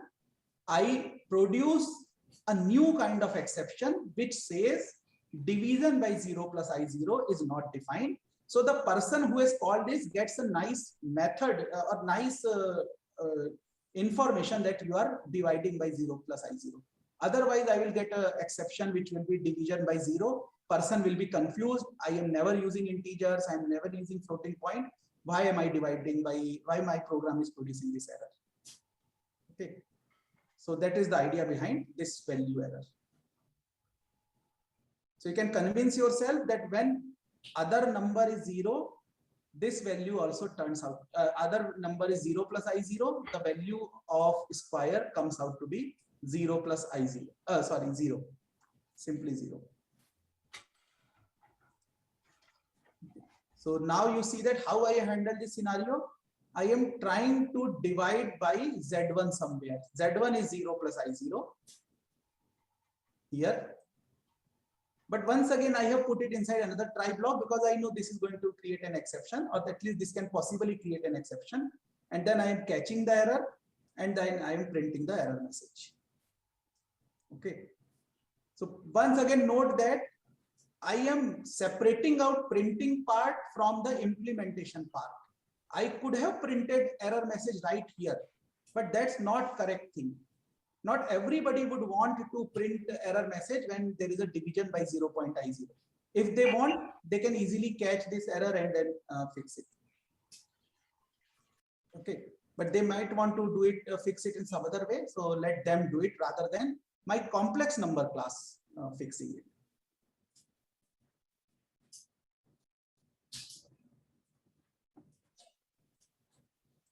Okay, so this is the idea. And now just to understand how things work, I have given this example. See, with every operation, it is important that which becomes self and which becomes other. Okay, so when I say Z2 plus Z5, now most of the operations you remember are left associative. So plus goes with Z2 first. Okay, plus carries this Z2. So Z2 becomes self and Z5 becomes other.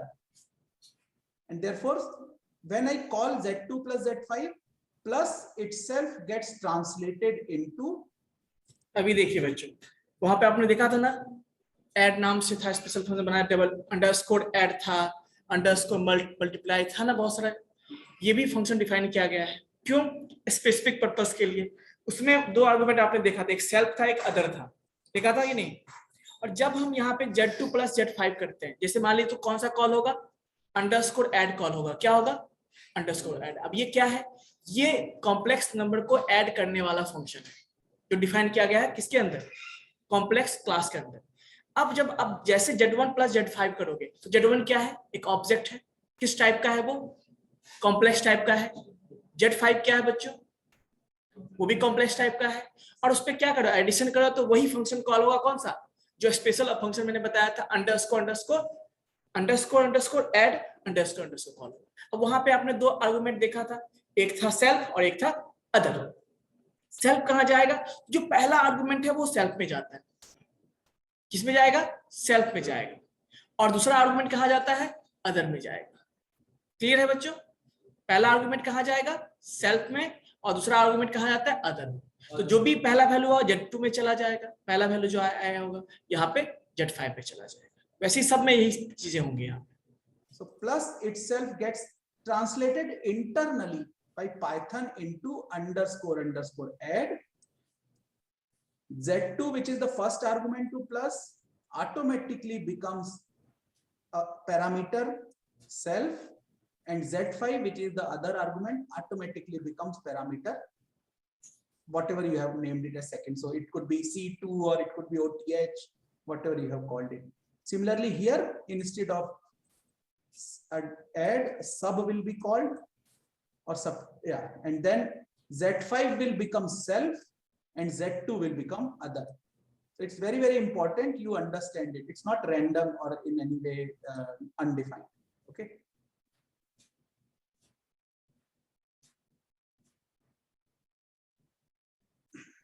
So this is from, I think, old run. So I have not recompiled. Anyway, so that is the idea. And it is true for any operation. Generally, the first argument becomes the self. Remaining arguments are passed in sequence, left to right. Oh, so somebody asked why in some we did not use OTH. As I said, OTH is any name. I prefer using OTH. So I could have used OTH here also. It's just a formal parameter name. I can use any name. It does not matter. Only thing matters is I have to, whatever I use here, I have to use here as well. So yeah. Okay. Actual value will determine what will be the result.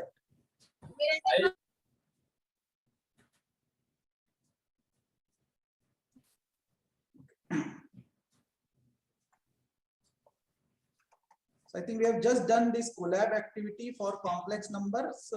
We saw lot of functions defined inside complex number. So these are some of the special, but then you can also define not special parts. So for example, I have a function which is a regular function or regular method inside complex, which says get real part, and it returns the real part of the complex number. You can ask, give me imaginary part, it is returning imaginary part. You are asking for absolute value of complex number, absolute value for x plus I by 8, x square plus y square, the under root of whole thing. Okay, so this is what is computing absolute value of or modulus of complex number. Then as I define the conjugate. So note that I am returning a new complex number here. How is it defined? Real part is same as what is the real part of self. Imaginary part is negation of the imaginary part. Okay, so that is the difference between conjugate. Okay, you can say modify itself. Yes, if your application requires it, rather than returning a new complex number, you can also, if your application says change the number to conjugate itself, so you could say self.image equal to minus self.image. So understand the difference between the two definitions. In one case, I am creating a new complex number and returning it. Original number remains as it is. In the second case, which I defined just now, here the current number itself gets changed. Okay, which is probably you don't want generally.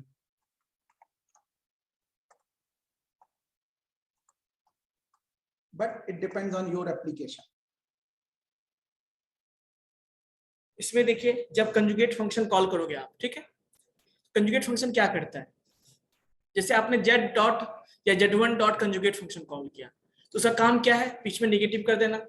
तो देखिए क्या होगा, जैसे value दोगे आप, z1 दिया आपने, z1 में क्या होगा, एक x पार्ट होगा, एक y पार्ट होगा, तो x वाला पार्ट किस में, रियल पार्ट में चला जाएगा, और ये जो y पार्ट होगा इमेजिनरी में चला जाएगा। अब देखिए जो x पार्ट था वो तो वो सेम ही रहेगा। अब जो यदि प्लस होगा इमेजिनरी पार्ट तो माइनस हो जाना चाहिए, माइनस होगा तो क्या हो जाना चाहिए, प्लस होना चाहिए। तो ये माइनस क्यों दिया गया कि यदि प्लस में आएगा तो माइनस होना ही है हमको, यदि पॉजिटिव नंबर आएगा इमेजिनरी पार्ट पॉजिटिव होगा तो माइनस कर देगा ये उसको, और यदि नेगेटिव पहले से होगा तो क्या कर देगा उसको, नेगेटिव पॉजिटिव कर देगा। यही होता है ना उसमें, तो इसके लिए हम यूज करते हैं। और जब भी ऐसा कॉल होगा तो वो इस तरह से वो क्या करता है, आपका परफॉर्म करेगा। ठीक है, कंजुगेट परफॉर्म करता है। ये फंक्शन हो गया, किसके अंदर है? उसी कॉम्प्लेक्स नंबर क्लास के अंदर है ना। Okay, so how do I call these numbers? As you can see, for such things where I do not have special methods, I have to Z2 dot conjugate किया, तो वही चीजें मैंने बोला, Z2 जाएगा इसके अंदर, यानी ये जो कंजुगेट फंक्शन किस पे काम करेगा? सेल्फ पे। सेल्फ मतलब क्या? किस पे कॉल किया हमने उसको, बताओ अभी किस पे कॉल किया? Z2 पे कॉल किया। Z2 हमारा ऑब्जेक्ट है, तो ये फंक्शन Z2 पे काम करेगा। Z2 पे काम करेगा तो Z2 में जो भी वैल्यू होगा, है ना, Z2 में जो भी वैल्यू होगा वो क्या होगा आपका, ये मान लो Z2 में क्या था, जो भी वैल्यू था उसका कंजुगेट हो जाएगा। ठीक है, कुछ इस तरह से आपका काम करता है। Yes please.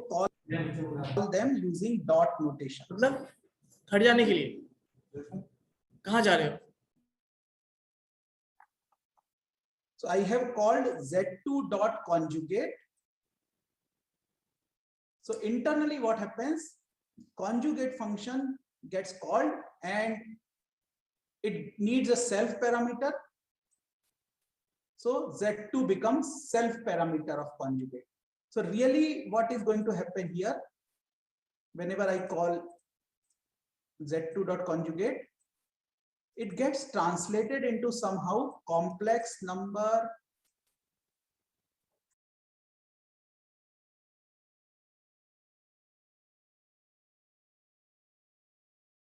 अभी बच्चों कैसे कॉल हुआ है? Z2 dot conjugate same equals to में क्या दिया? Z3। अब क्या होगा कि Z2 जब कंजुगेट पे ये फंक्शन कॉल होगा, कंजुगेट कर दिया। अब कंजुगेट करने के बाद जो डेटा आएगा वैल्यू, वो कहाँ चला जाएगा? Z3 में हो जाएगा। ठीक है, इसको आगे बढ़ा देते हैं। Okay, Z2 itself is 2 plus I3 in column with you. Okay, so just to recap quickly, class is nothing but data plus function. So this is now for Namita. I think she missed the first session. So class is nothing but a collection of data plus a collection of functions, which are also called methods. Functions operate on this data.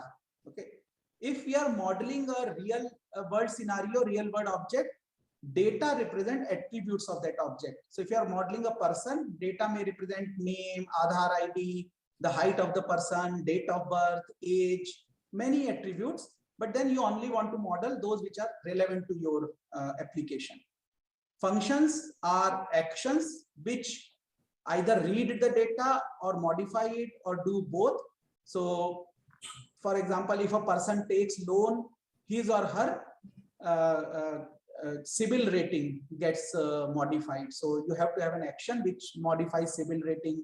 If a person eats too much, then his or her weight gets modified. So you might need a function to manipulate weight attribute and so on. Okay. Then there are special names which start with underscore. So recall that I talked about you that some names start with underscore, which are considered special for usage purpose, but the names which start with 2 underscores, many of them are considered very, very special by Python. They are internal names for Python. Okay, you should be careful in modifying or using such names. Right? So now we take another very practical example, which I discussed earlier, and using it, we will understand some more of object-oriented programming. And let me give the disclaimer which I had given earlier also. Object-oriented programming is another big concept. Okay, a lot of research goes into it. There are courses which talk about object-oriented programming. So one day, 3 sessions, not enough. We will get to know how Python supports object-oriented programming, but as a philosophy or as a guidelines, how to use it, it's impossible to cover in one day or so. Okay. So recall our example of bank customer. So let's say you are given this duty to write a software for bank, which takes care of the customer's information. Okay. So now we will look at this, and somebody has asked that they find difficulty in thinking in an object-oriented way. So I will try to help a little bit, but limited time will restrict me as well, but we can have lots of discussion.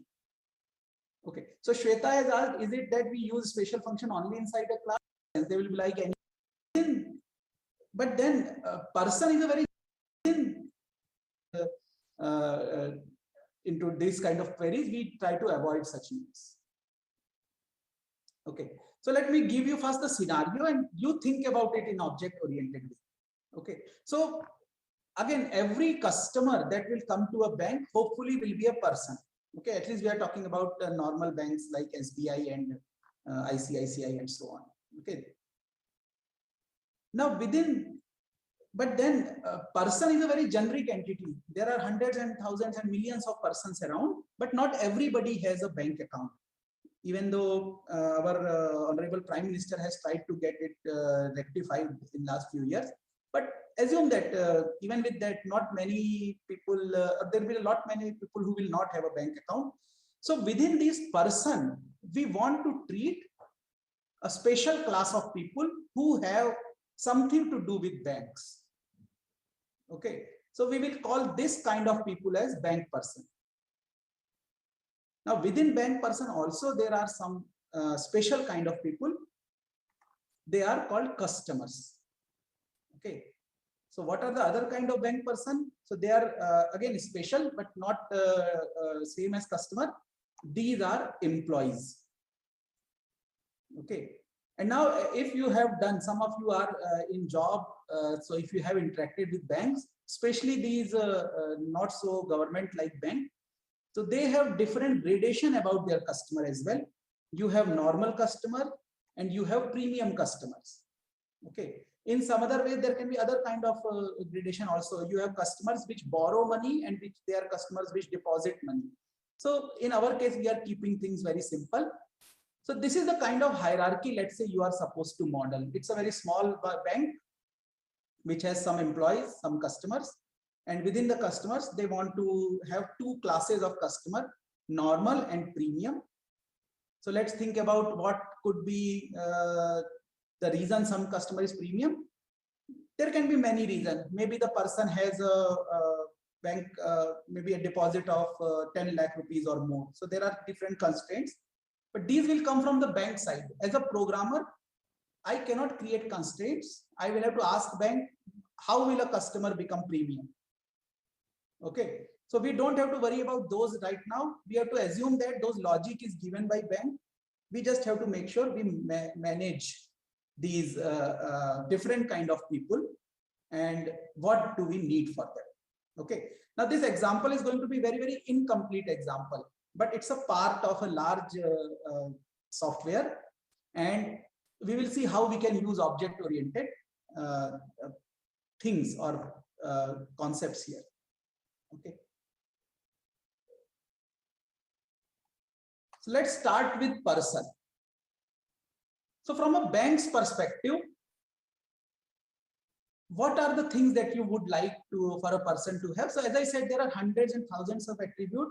We will restrict ourselves to very, very few attributes. They are not sufficient, I know, but for simplicity, I will use very few attributes. So let me start with person class. And I go along with this. And yeah, for this lecture, your collab file is very, very important. And now complex number is done. We don't want to worry about complex number because that was more for introducing member function concept. Okay. Somebody asked what is the difference between C++ class and Python class. So it's a difficult to answer question in few minutes. So I will take it up later. We are already seeing few of the differences. So concept wise, both are same. Implementation wise, there are a lot of differences. Syntax wise. So I am importing a library called DateTime. You will see why it is used later. Some of the functions that I will use. Okay. So for a person, the kind of things my application requires are name. So attribute name. So any person, when I initialize, I need to know what the name is. Okay. And birth date. Okay. But initially, when I am creating my software, creating a person, it's not bothered about birth date. Only time it will bother about birth date is maybe when the person opens an account. Okay, so initially I am assigning this birth date to none. I think this was a question by Jyoti. So you can see that I'm only interested in 2 attributes to start with. Okay, but then again, for different purposes, I just want to make sure last name is also stored separately in some sense. It could be for sorting, it could be for getting some statistical things and so on. But don't worry about why I am doing something, just to keep simple scenarios. So how can I get last name? It's again up to you how you do it. So basically, if a name consists of more than one component, the last component will be the last name. So if my name is Amey Karkare, my last name is Karkare. If I type it as Karkare Amey, the system will think Amey is my last name. So again, Python does not know what last name is, it just follows your rules. On the other hand, if there are many people who do not have a surname, in which case last name will be same as their first name. So this is logic, just to make things little bit more interesting. But other than that, so initial routine is creating a person object. It is setting the name from what is given to it from outside world, and then it is setting last name based on the name, and it is setting birth date. It does not know anything about birth date, so it is just telling others that I need this birth date sometimes later.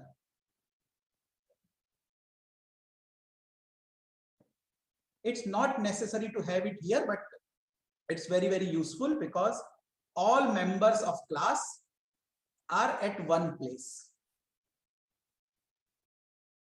So when someone says self.last name equal to name, yes, it will save last name same as name. We'll see some examples. Then there are these functions, as I said, they are regular function kind of thing, just that they are part of class. And I did not explicitly mention it, but indentation. Am I audible, everyone? So is there any doubt in this program? Simple सी बात है बच्चों, यहाँ पे एक class बनाया गया है. क्लास का नाम क्या है बच्चों? पर्सन. ठीक है, उस क्लास में मैंने बताया था क्लास में क्या होता है, that is a collection of data and functions. तो ये जो डिफ नाम से क्या करते हैं हम लोग, फंक्शन डिफाइन करते हैं. ये सारे आपके फंक्शंस हो गए. क्लास का नाम पर्सन है. अभी देखो इसमें इनिट फंक्शन क्यों करते हैं, आपको पता है कि जब भी हम ऑब्जेक्ट क्रिएट करेंगे इस क्लास का, तो सबसे पहला जो फंक्शन काम में आएगा वो क्या आएगा, आप इनिट फंक्शन. क्यों यूज करते हैं? इनिशियलाइजेशन के लिए यूज करते हैं. क्या करते हैं? इनिशियलाइजेशन. अब इनिशियलाइज क्या करेंगे हम? सबसे पहले नाम, पर्सन का नाम लेंगे. जैसे करेंगे तो पर्सन का नाम लेंगे. देंगे तो भी ठीक है, नहीं देंगे तो भी ठीक है, लेकिन देंगे तो वो जो भी नाम देंगे वो इस नेम में चला जाएगा, उस ऑब्जेक्ट के नाम में ये चीजें चली जाएगी. वैसे लास्ट नेम एंटर करेंगे तो लास्ट नेम भी चला जाएगा. लास्ट नेम एंटर करेंगे, बर्थडे एंटर करेंगे तो वो भी चला जाएगा. अभी सबका वैल्यू क्या है? नम.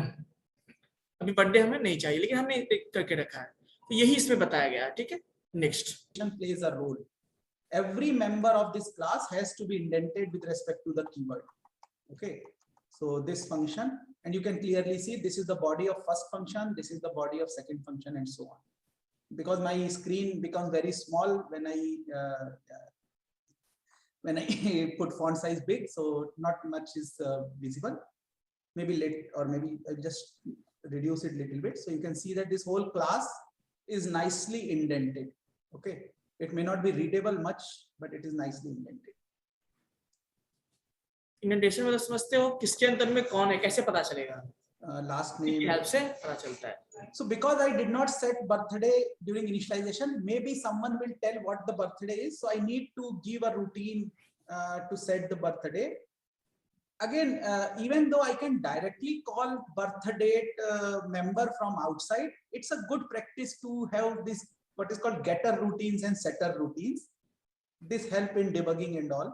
So get routines generally return a value, set routines generally set a value. Okay, so if someone tells me what is the birth date of current person, I will just set the birth date of the current person. Again, assumption is this is of date time dot date object. So date time library, as you can guess, is useful for converting our human understandable dates into Python understandable date format. So the advantage of having date time is you can do a lot of computation on date. So if someone asks what is the age of the person, I have not saved it explicitly, but I can compute it. Today minus that birth date in terms of number of days. If I'm interested, I can convert it into years and other things, but that will make only the code will become complex. Nothing interesting will be there. On the other hand, if the birth date is not known yet, the routine also raises an exception. Okay. Now, how do I compare two people? Let's say for some reason I have to compare them. I could have used age, but as you know, age is not defined for all the persons, so I use last name. Or I can define a new thing where first I will check if age is defined. If age is lower, the person is less. If age is not defined, then on last name. So again, this is logic. So actual logical solution you have to come up with, and implementation you will do it in terms of Python. So currently my less than works on names. Okay, first I compare last name. If they are same, then it looks at full name. Otherwise, whosoever has smaller last name is considered smaller. So maybe my report will, I want to put these people in sorted order in their last names in something. Okay, I am not sure about application yet. And if I want to print a person, I'm just printing the name. So I hope this part is clear. Somebody has a how to birth date in particular format, I will come to it. Oh, somebody asked .rindex. That's a list function. Please go ahead. It's in the I mean the slide that we shared about strings, not list, strings. Okay. So some of the queries about last name and name will come here. So I am defining 3 persons. One is me. So these are normal variable. Don't worry about it. It's not a special variable or anything. One is cat. I don't know how many of you know about this cat called Garfield. And third one is bat. So how many of you know about real name of Batman? So this is me. This is Catman. This is Batman. And this next line is setting the birthday of Batman. I think this is the date when first comic appeared, or it might be the date which is the birth date of Batman in comics. And this is the birth date of Garfield, which is also a comic character. Okay, so you can see that year, month, and day, you can pass it on to datetime.date format. It will create something internally. We do not bother about it. So when I ask, please print me, please print cat, please print bat, internally str routine will get called. So only thing that I am going to get is, oh, sorry, I did not run this. So class is generated. And now, yes, you can see that Amey Karkare has been printed, Garfield has been printed, Bruce Wayne has been printed. So when name does not contain the last name and name are the same. Okay. While printing, I'm only printing name. Now I can do a lot of things. So recall that in Python, lists work on object or any kind of object. So in particular, I can create a list of persons. I can iterate over list of persons. So here P will be individual persons. For P in P list means P will become me, then P will become cat, then P will become bat. Okay. This is a list of persons because I have defined ordering less than onto them. I can compare two people. Therefore, I can even sort to them. And again, because comparison is based on name, sorting will also be based on the name. Okay, so let's just print this or run this code. It printed Amey Karkare, Garfield, Bruce Wayne like we did earlier. When I'm printing on last name, you can see that first G comes, then K comes, then W comes. So Garfield is printed first, Karkare is printed second, and Wayne is printed last. Okay, so we have done a very simple exercise. We have created an object and we saw that Python treats this object as it treats other internal or built-in objects like integer, strings, list, as long as proper functions are defined. Okay. I cannot multiply two persons because I have not defined it. If I know what it means by multiplying Ame, Karkare and Garfield, maybe I can define it. Okay. So few questions: how to call element of data? I mean, why you are worried about how to call it right now? Because currently we are looking at a very different aspect. So if you get distracted by such questions, then you will not be able to concentrate. So this is also a library. Do a help and get the answer yourself.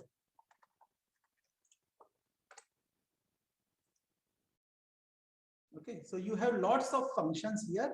You can convert these numbers into date. You can add two dates. You can subtract. You can string. So you can see a lot of special functions. You can convert it into a time. You can convert it into calendar, and all those things are possible. Okay, I also.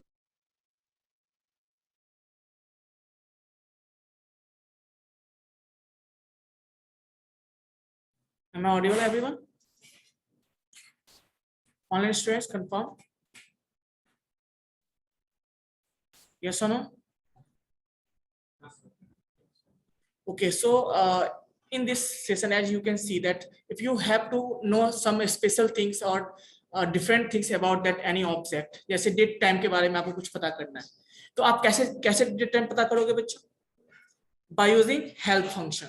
Help function क्या है? जो भी चीजें आपको जानकारी चाहिए, अब जैसे डेट टाइम में कौन कौन सा चीजें हैं, कौन कौन से फंक्शंस हैं उसके अंदर में, तो उसके हिसाब जैसे आपने देखा अभी ऐड फंक्शन था, क्या था कि आप दो डेट को ऐड कर सकते हो।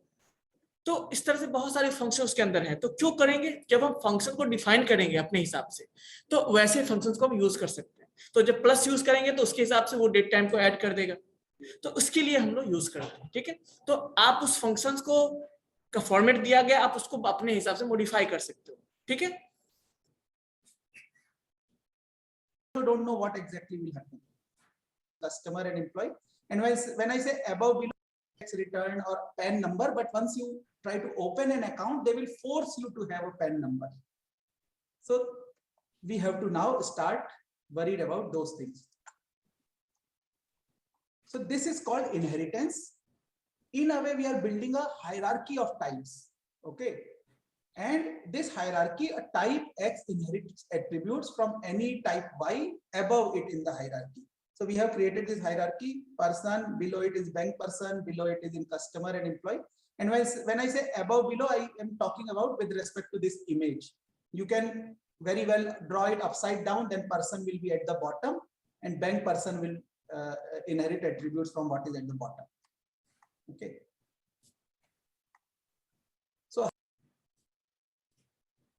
So बच्चों, आप लोग को इनहेरिटेंस का मतलब समझ में आया क्या? देखिए, इनहेरिटेंस का मतलब क्या होता है? जैसे सिंपल सी बात देखिए, जैसे मान लेते हैं आपके पापा के कुछ, जैसे पापा हैं, आपके पापा के घर हैं, प्रॉपर्टीज हैं हमारे, जो पापा ने अपना अर्न किया है या जो खरीदा है, जो भी चीज है। तो मान लीजिए पापा के बाद उसका मालिक कौन होगा? या सिंपल आपके दादाजी के पास जो भी था वो किनका हो गया? उन सारी चीजों का पापा भी यूज कर रहे हैं। अब पापा के पास, दादाजी के पास जो था वो पापा के पास आया, और आपके पापा ने भी जो कुछ अर्न किया वो प्लस दादाजी का जो चीजें थी वो भी फिर आपके पास आया। तो कहने का मतलब एक तरह का क्या हो रहा है, अपने एंसेस्टर का नाम सुना, एंसेस्टर का जो पूर्वजों से आता है। जैसे मान लीजिए कुछ क्वालिटी भी आती है, कुछ और भी चीजें आती है, कुछ डिजीज भी देखते होंगे आप लोग कि बहुत सारे पूर्वजों में जो होता है वो, जैसे किसी का हेयर है ना, बाल पकना, उनका क्या होता है, वो पूर्वजों से आया है। वैसे मान लीजिए किसी का होता है, जैसे कुछ फ्लैट फुट का नाम सुना होगा आपने, पैर, किसी का पैर में जो है फ्लैट फुट होता है। तो कुछ चीजें अनुवांशिक चीजें होती है, कुछ डिजीज होती है जो पूर्वज में सबके, जो पूर्वज को है तो वो चीजें और लोगों को भी होता है। तो वैसा इनहेरिटेंस है। इनहेरिटेंस मतलब ऐसा है कि आपने कोई क्लास बनाया और उस क्लास का आप कोई सब क्लास बनाओगे, उसके क्लास का एक चाइल्ड बना दोगे, तो वो क्या करेगा? अपनी प्रॉपर्टी को तो यूज करेगा ही करेगा, साथ में वो क्या करेगा? वो अपने पेरेंट क्लास के प्रॉपर्टी को भी यूज कर सकता है। और इसी कंसेप्ट को हम क्या कहते हैं? इनहेरिटेंस। इनहेरिटेंस कहते हैं। एग्जांपल के लिए देखिए, जैसे मान लेते हैं आपके घर में पापा के पास बाइक है, ठीक है, पापा के पास बाइक है, पापा ने बाइक खरीदा, आप अभी नहीं जॉब करते हो तो आप पापा के बाइक को यूज कर रहे हो, तो एक्चुअली आप पेरेंट के प्रॉपर्टी को यूज कर रहे हो। क्या कोई दूसरा आपके पापा के बाइक को यूज कर सकता है क्या? नहीं कर सकता है। क्यों नहीं यूज कर सकता है? क्योंकि आपके पापा का वो चाइल्ड नहीं है, या ऐसे कर सकते हैं आपके पापा ने उसे अलाउ नहीं किया है। तो कहने का मतलब जो चाइल्ड होगा वही तो अपने गार्जियन का यूज कर सकता है ना, बाइक या जो भी चीजें हैं, रिसोर्सेस। तो इसीलिए वो चीजें कंसेप्ट को क्या ये कैसे एस्टेब्लिश करने के लिए हमें क्या करना पड़ता है, यहाँ पे इनहेरिटेंस यूज करना पड़ता है, जिसके हेल्प से हम बताते हैं कि ये क्लास इस क्लास का चाइल्ड है, ये क्लास का पेरेंट है, तो उस केस में पेरेंट का जो प्रॉपर्टीज है वो चाइल्ड क्लास भी यूज कर सकता है, ठीक है। इसी को इनहेरिटेंस कंसेप्ट बोलते हैं। क्लियर है? Python implement inheritance. So just like in bank or in physically in bank, person is kind of at the top of hierarchy. Everyone has to be a person. In Python, object is something which is at the top of hierarchy. Every other class inherits from objects, because that is how you can create a list of objects, which means every other thing is an object. So you can create a list of every other thing. Okay. And similarly, objects of any class can be bound to a variable, they can be added to a list, they can be inserted as a value in a dictionary, they can be if they are part of a list, they can be iterated over and so on. So anything that you can do with a general type, you can do with these newly created types, as long as they inherit from object class. So person class in our object, in our example, inherits from object. So it has some very basic feature. Again, we may not be interested in those features when we are writing our bank example, but the moment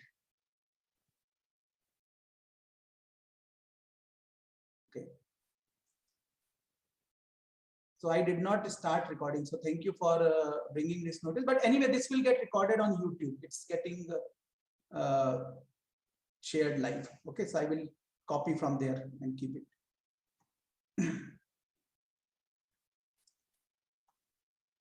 Okay, so let's look at the bank person class now. So thank you for bringing that to my notice, Pramod. So where is the, yeah.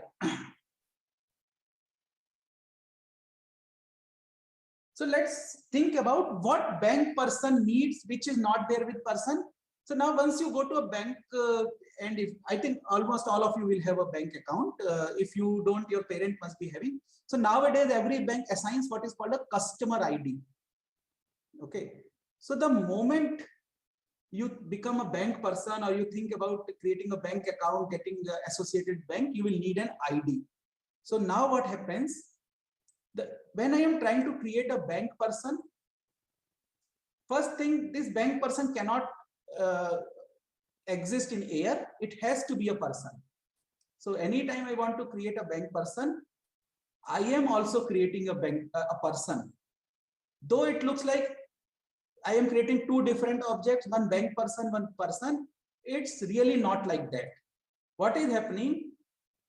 When bank person constructor gets called, you are getting an object of type person, which is also a bank person as defined here. Okay. So this parenthesis what we give is called parent object. Like in person, we must have given object as the parent object.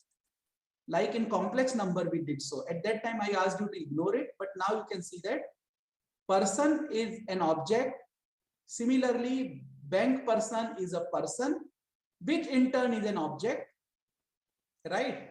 So whenever you are constructing a bank person, you also need to make sure corresponding person attributes are properly set.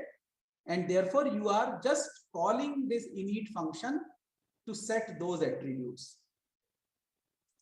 Okay. In this case, for our toy example, there is one attribute. You will say, oh, I will go ahead and set it myself by doing this. Yes, that is also possible. But let's say if there are many attributes, you don't want to repeat the code. Okay, so this avoids repetition. So you are calling init function of parent class by using parent constructor, passing appropriate arguments. Okay. Now there is one more thing. every bank person needs an ID. So I need an identity for this person. For my simple example, these identities will be just numbers like 1, 2, 3, 4. Next person comes, next bank person comes, I will give it ID 5. The next one comes, I will give it ID 6 and 7 and so on. So there are two things I have to take care of. One, I have to take care of identity or ID number for individual bank persons. Okay. First person will get number 1, second person will get number 2, third person will get number 3 and so on. So this is an ID which is specific to an individual bank person. In a way, it is specific to object. Second, I need some way to remember next ID. Okay, what will be the ID given to the next customer?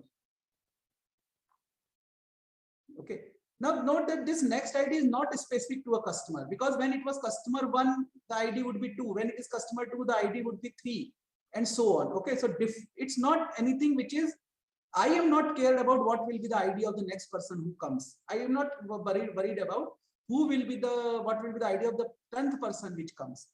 Okay. However, the bank system itself has to remember somehow what should be the next ID. So there are these two kinds of things we have to differentiate. So here is a variable which is object specific. Here is a variable which is not object specific. So one of the ways is to use a global variable. Okay, which is very well. Yes, you can use global variable.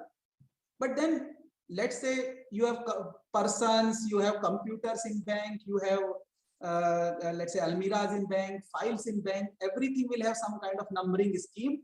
So very soon your program will be cluttered with global variables which are not so good. So we want to have some kind of restricted global variable. So what we will create, what is called a class variable.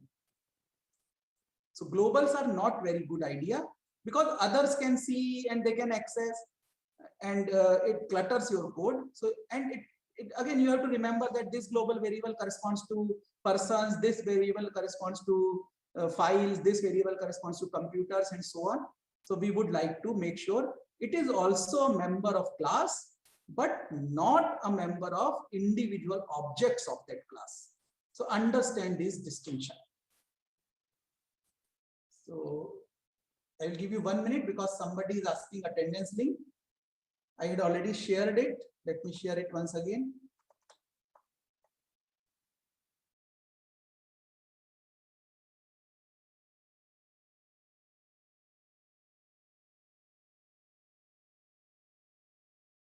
So this is session 2 attendance link. So even if you have also, which belongs to every person. Every person has their own ID.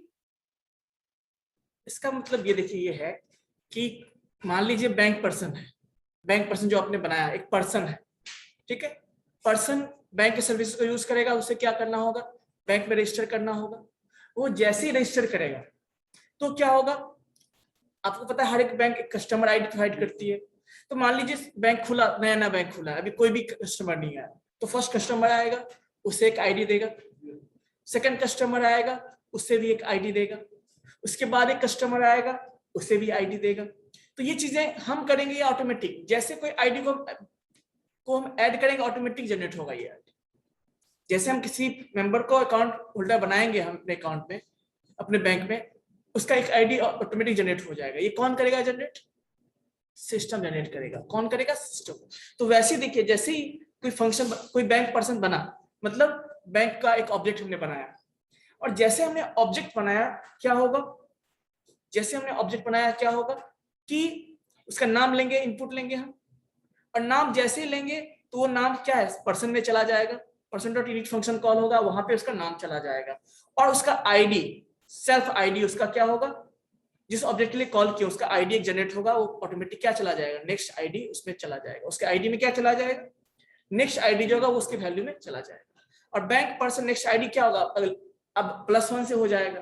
क्यों हो जाएगा, क्योंकि अब जो अगला value जो customer है उसको नेक्स्ट मिलने वाला है। जैसे मान लो पहले को 1 मिला, 2 को मिला, लेकिन 3 अब किसको मिलने वाला, नेक्स्ट मेंबर को मिलने वाला है जो आएगा, तो उसको देखिए पहले से बढ़ा दिया। तो कुछ इस तरह से काम करता है आपका, ठीक है।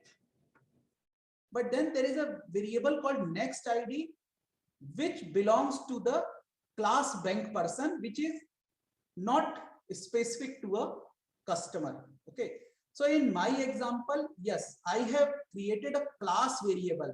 Note that this variable is outside every defs, so it is not local to any function. Okay, however, it is not outside class, it's not written here, so it's not a truly global variable. It is a class global variable, but then technically it is called a static variable.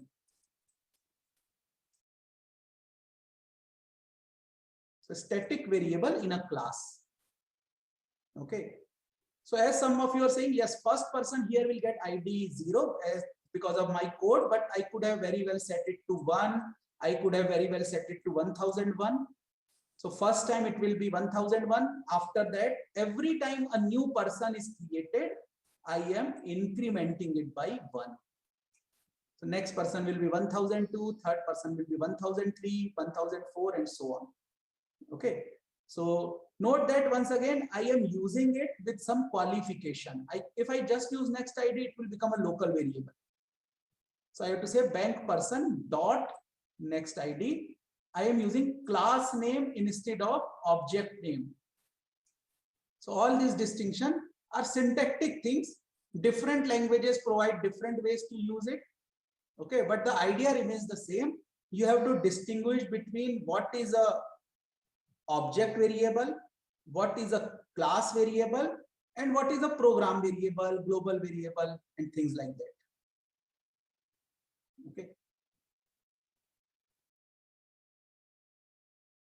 So next ID is declared or defined at one place only, and depending on your usage, you have to use it in different functions. So only init will use it in my example, because only init is the one which is bothered with the creating the IDs. So if you see other functions, they do not use ID at all. Okay. Now, because I have added a new attribute, I have also added a getter attribute, getter function, which will give me ID of a function. And maybe in bank, I don't care about two people according to their name. I don't want to compare them according to their name. In my bank, I want to have people compared according to their ID, because the IDs are created in the order they became the members. Okay. So someone who has smaller ID, I would say is lesser than someone who has larger ID. Lesser does not mean that he is not important to me, but it's just some kind of ordering. Okay. So there are more functions which will get added as we discuss, but let's discuss what we have seen till now. Bank person class inherits attributes from person, including all the attributes that person inherits from object. So in this case, we are just having, we don't see what is inside object. So assume everything person has. So name and date.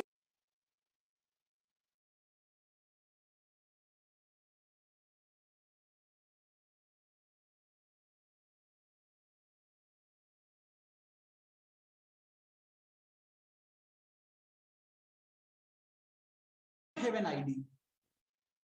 Which are immutable in a class, then that object will automatically compare the comparing, gives you the specific ID of that particular instance.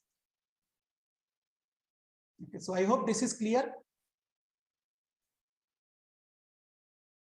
And Python has a lot of features about types and all, which will come if we require it. So once again, I have created a few people Ame Karkare, Sachin Tendulkar, bank person, and this and that. So I have a person Ame Karkare, and then I have a bank person Ame Karkare. So which means there are two Ame Karkares in this world. One which has a bank account, one which does not have a bank account. The way we have created our code,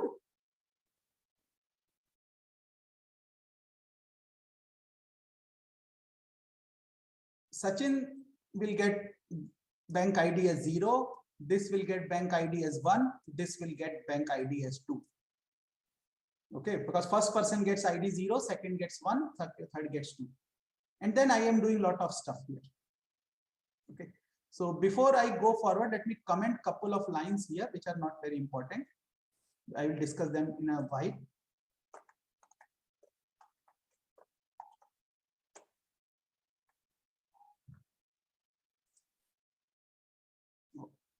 I always forget to run the class part.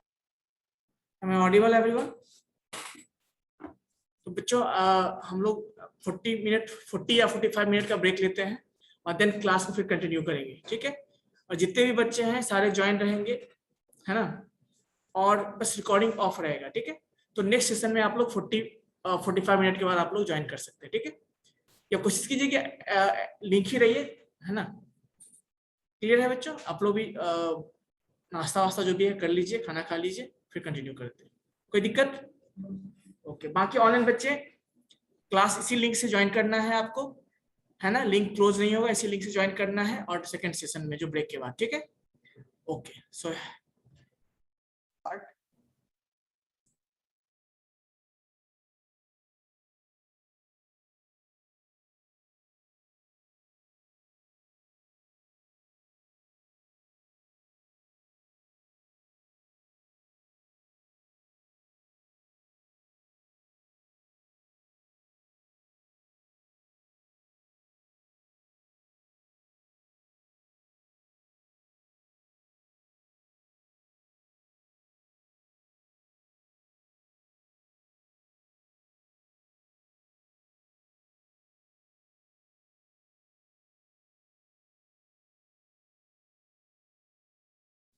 am I audible everyone? सो बच्चों मैं video में चालू कर दे रहा हूँ, जो बाकी 10 minute का रिमेनिंग 10 या 15 मिनट का रिमेनिंग था, देन आप लोगों को लैब सेशन में जाना है, ठीक है? क्लियर बच्चों? Okay, so you can see P2 is Sachin Tendulkar, ID of P3 is 1, so P3 is Ame Karkare. So I mean, so let's see. Okay, ID of P3 is 1, ID of P4 is 2, P1 is person which is not a bank person. P2 less than P3 is true, you know that because P2 came first, P3 came later. So we are comparing based on their IDs. So P2 less than P3 is true, P4 less than P3 is false. And all this is happening because when I call less than on bank person, I call this less than, which is comparing self.id with other.id. Okay. Now P1 less than P3 is false. What is P1? P1 is Ameya Karkare, this person. P3 is also this person. Okay. Or let me take the other example. P1 less than P4 is true. P1 is Ameya Karkare, P4 is bank person Vijay Mallya. And I am asking Python, is P1 less than P4? Okay. Now what happens? P4 has a bank customer ID because it's a bank person. On the other hand, P1 is just a simple person. Okay, it does not have an ID. So how do we compare these two? The thing is, recall what I said earlier, less than will work as if you are calling underscore underscore LT with first argument as P1, second argument as P4, as it is mentioned here also. Okay. And Also the fact that P1 is a person, so this will pick up less than routine from person class. Now within person class, if you remember, two things are compared using their name. So it will really compare P1.name with P4.name. And if you remember, we were comparing last names. So Karkare comes before M, and therefore P1.name less than P4.name or last name is true. And therefore P1 less than P4 is true. Okay, so this is the idea. But what if I try to do the reverse? What if I try to ask P4 less than P1? Okay, now clearly P1 less than P4 is true. So P4 less than P1 should be false, right? But if I run this code, what happens? P4 less than P1 generates an exception. P4 less than P1 generates exception if you are not. Okay, so this is inside test, right? So let me just put another P4 less than P1 here. You will see that exception. Now, okay, and why this happened? This has happened, and this is very, very important in Python because of inheritance or object orientedness. It's very important you understand which object's function is getting called. So when I say P4 less than P1, recall that left hand side is P4 whose LT will be called, but P4 is a bank person. So bank person underscore underscore LT underscore underscore LT P4 comma P1 will be called, which internally will check P4.id is less than P1.id. That's the definition, right? Inside bank person. P4.id less than P1.id. But then P1 is not even a bank person, so it does not have an ID, and the whole thing crashes because this ID does not exist. So you have to be very careful in calling functions which are getting overridden. You have to make sure that you are calling the proper function. Okay. On the other hand, Python is very smart in figuring out that even though P4 is a bank person and also a person, when we are calling less than on P4, I should call bank persons less than it because it has overridden it. Okay, so rest of it is other things are trivial in the sense like any other thing. Okay.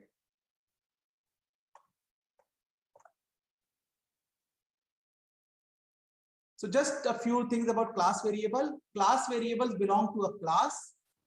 A single instance of this variable, there is a single next ID created. ID, one copy will be created for every object that you create. And any change to a class variable is visible to all instances of the class. For our example, next ID is a class variable which helps create a unique ID for each bank person. Now we come to customer. Okay.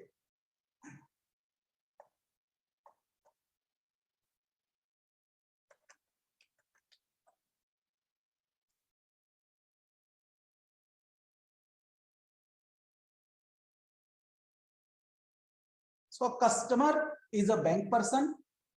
Within bank person, we saw there are two kinds of bank person, customer and employee. So how do you define a bank person? A customer in a bank person, someone who has a savings account and someone who has a, let's say, fixed deposits. Okay.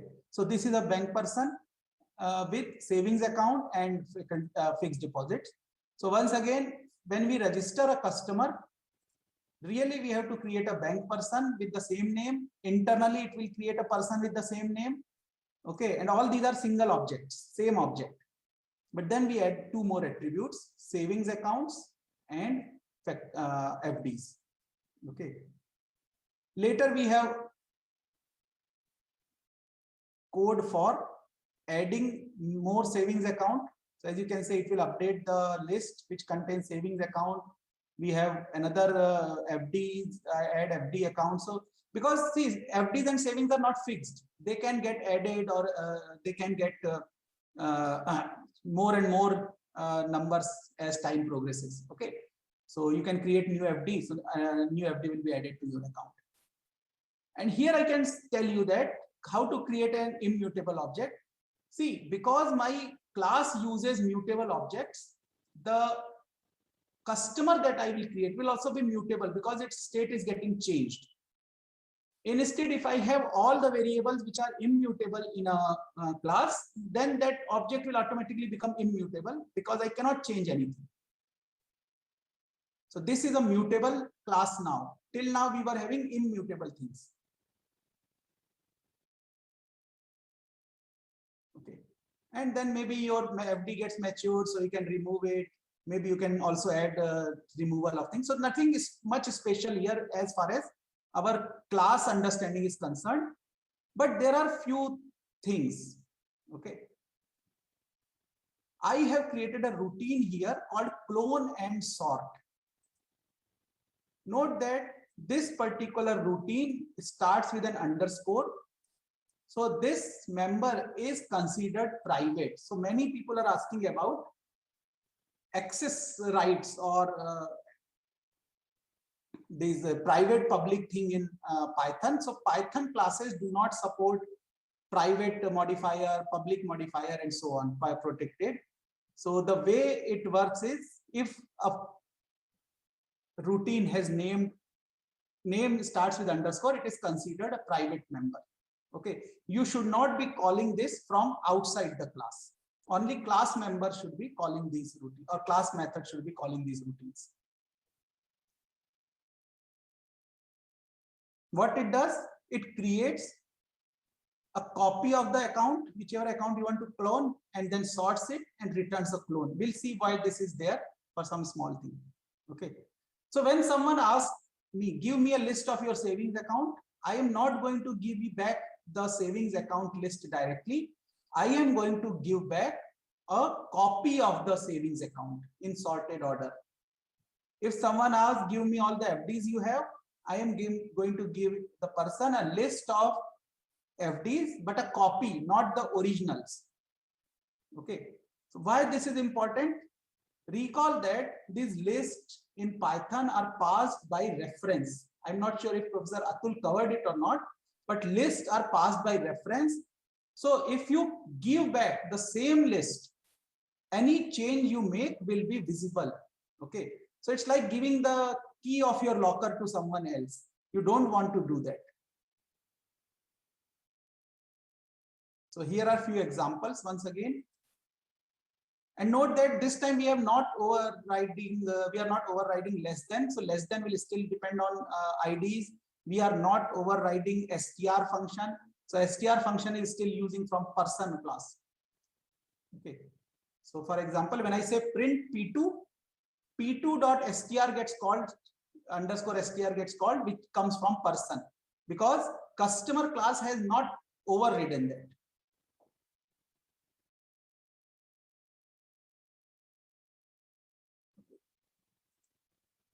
So customer has been compiled, and let me just show you some things. So P2 has savings account. I have added P3. I have added savings account. For P2, I have P4. So everyone, I have added few savings accounts, few FDs. Okay. Then I get all the savings accounts of P2, and then I'm printing it. Okay. So let's see what happens. So note the thing, P2 has few savings account. I have asked, give me the list of those savings account in variable SV, and then I am modifying SV1 to be 0. After that, I am printing savings account of P2. Okay. So what happens? If you see the variable that I use to copy savings account, index 1 has become 0. So someone has tried to modify savings account of Mr. P. Mukherjee. So this code was written when Mr. Pranav Mukherjee was our honorable president. So which is a very bad thing, right? Someone going and changing the data. But the way we have written it, because we did not give it the actual list, we give it a copy. The list did not get modified really. Okay. Instead, if I make a mistake, let's say I don't return a copy.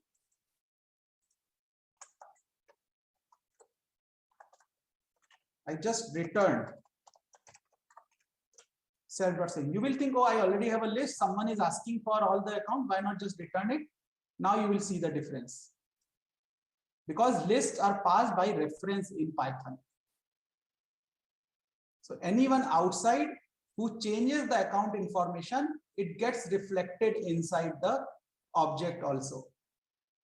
So here, though I am modifying what I received, the modification is visible in the class also, because this is the same list. I have not copied it. I have not created clone. In fact, another wrong thing could be, while cloning, many times we make this mistake. We use the variable name on the right hand side. Recall that Python, this assignment will also be by reference. So it's not actually cloning. It's just saying that there are two names to the same list now. The list is going to be the same.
Okay, clone will also point to it and account will also point to it. So anyone changes it using A or C will change the actual list.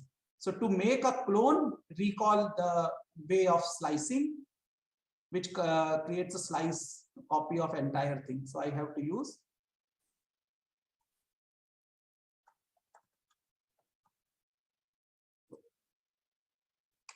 this slice. I have to get a slice which is actually a copy of the original list. Okay.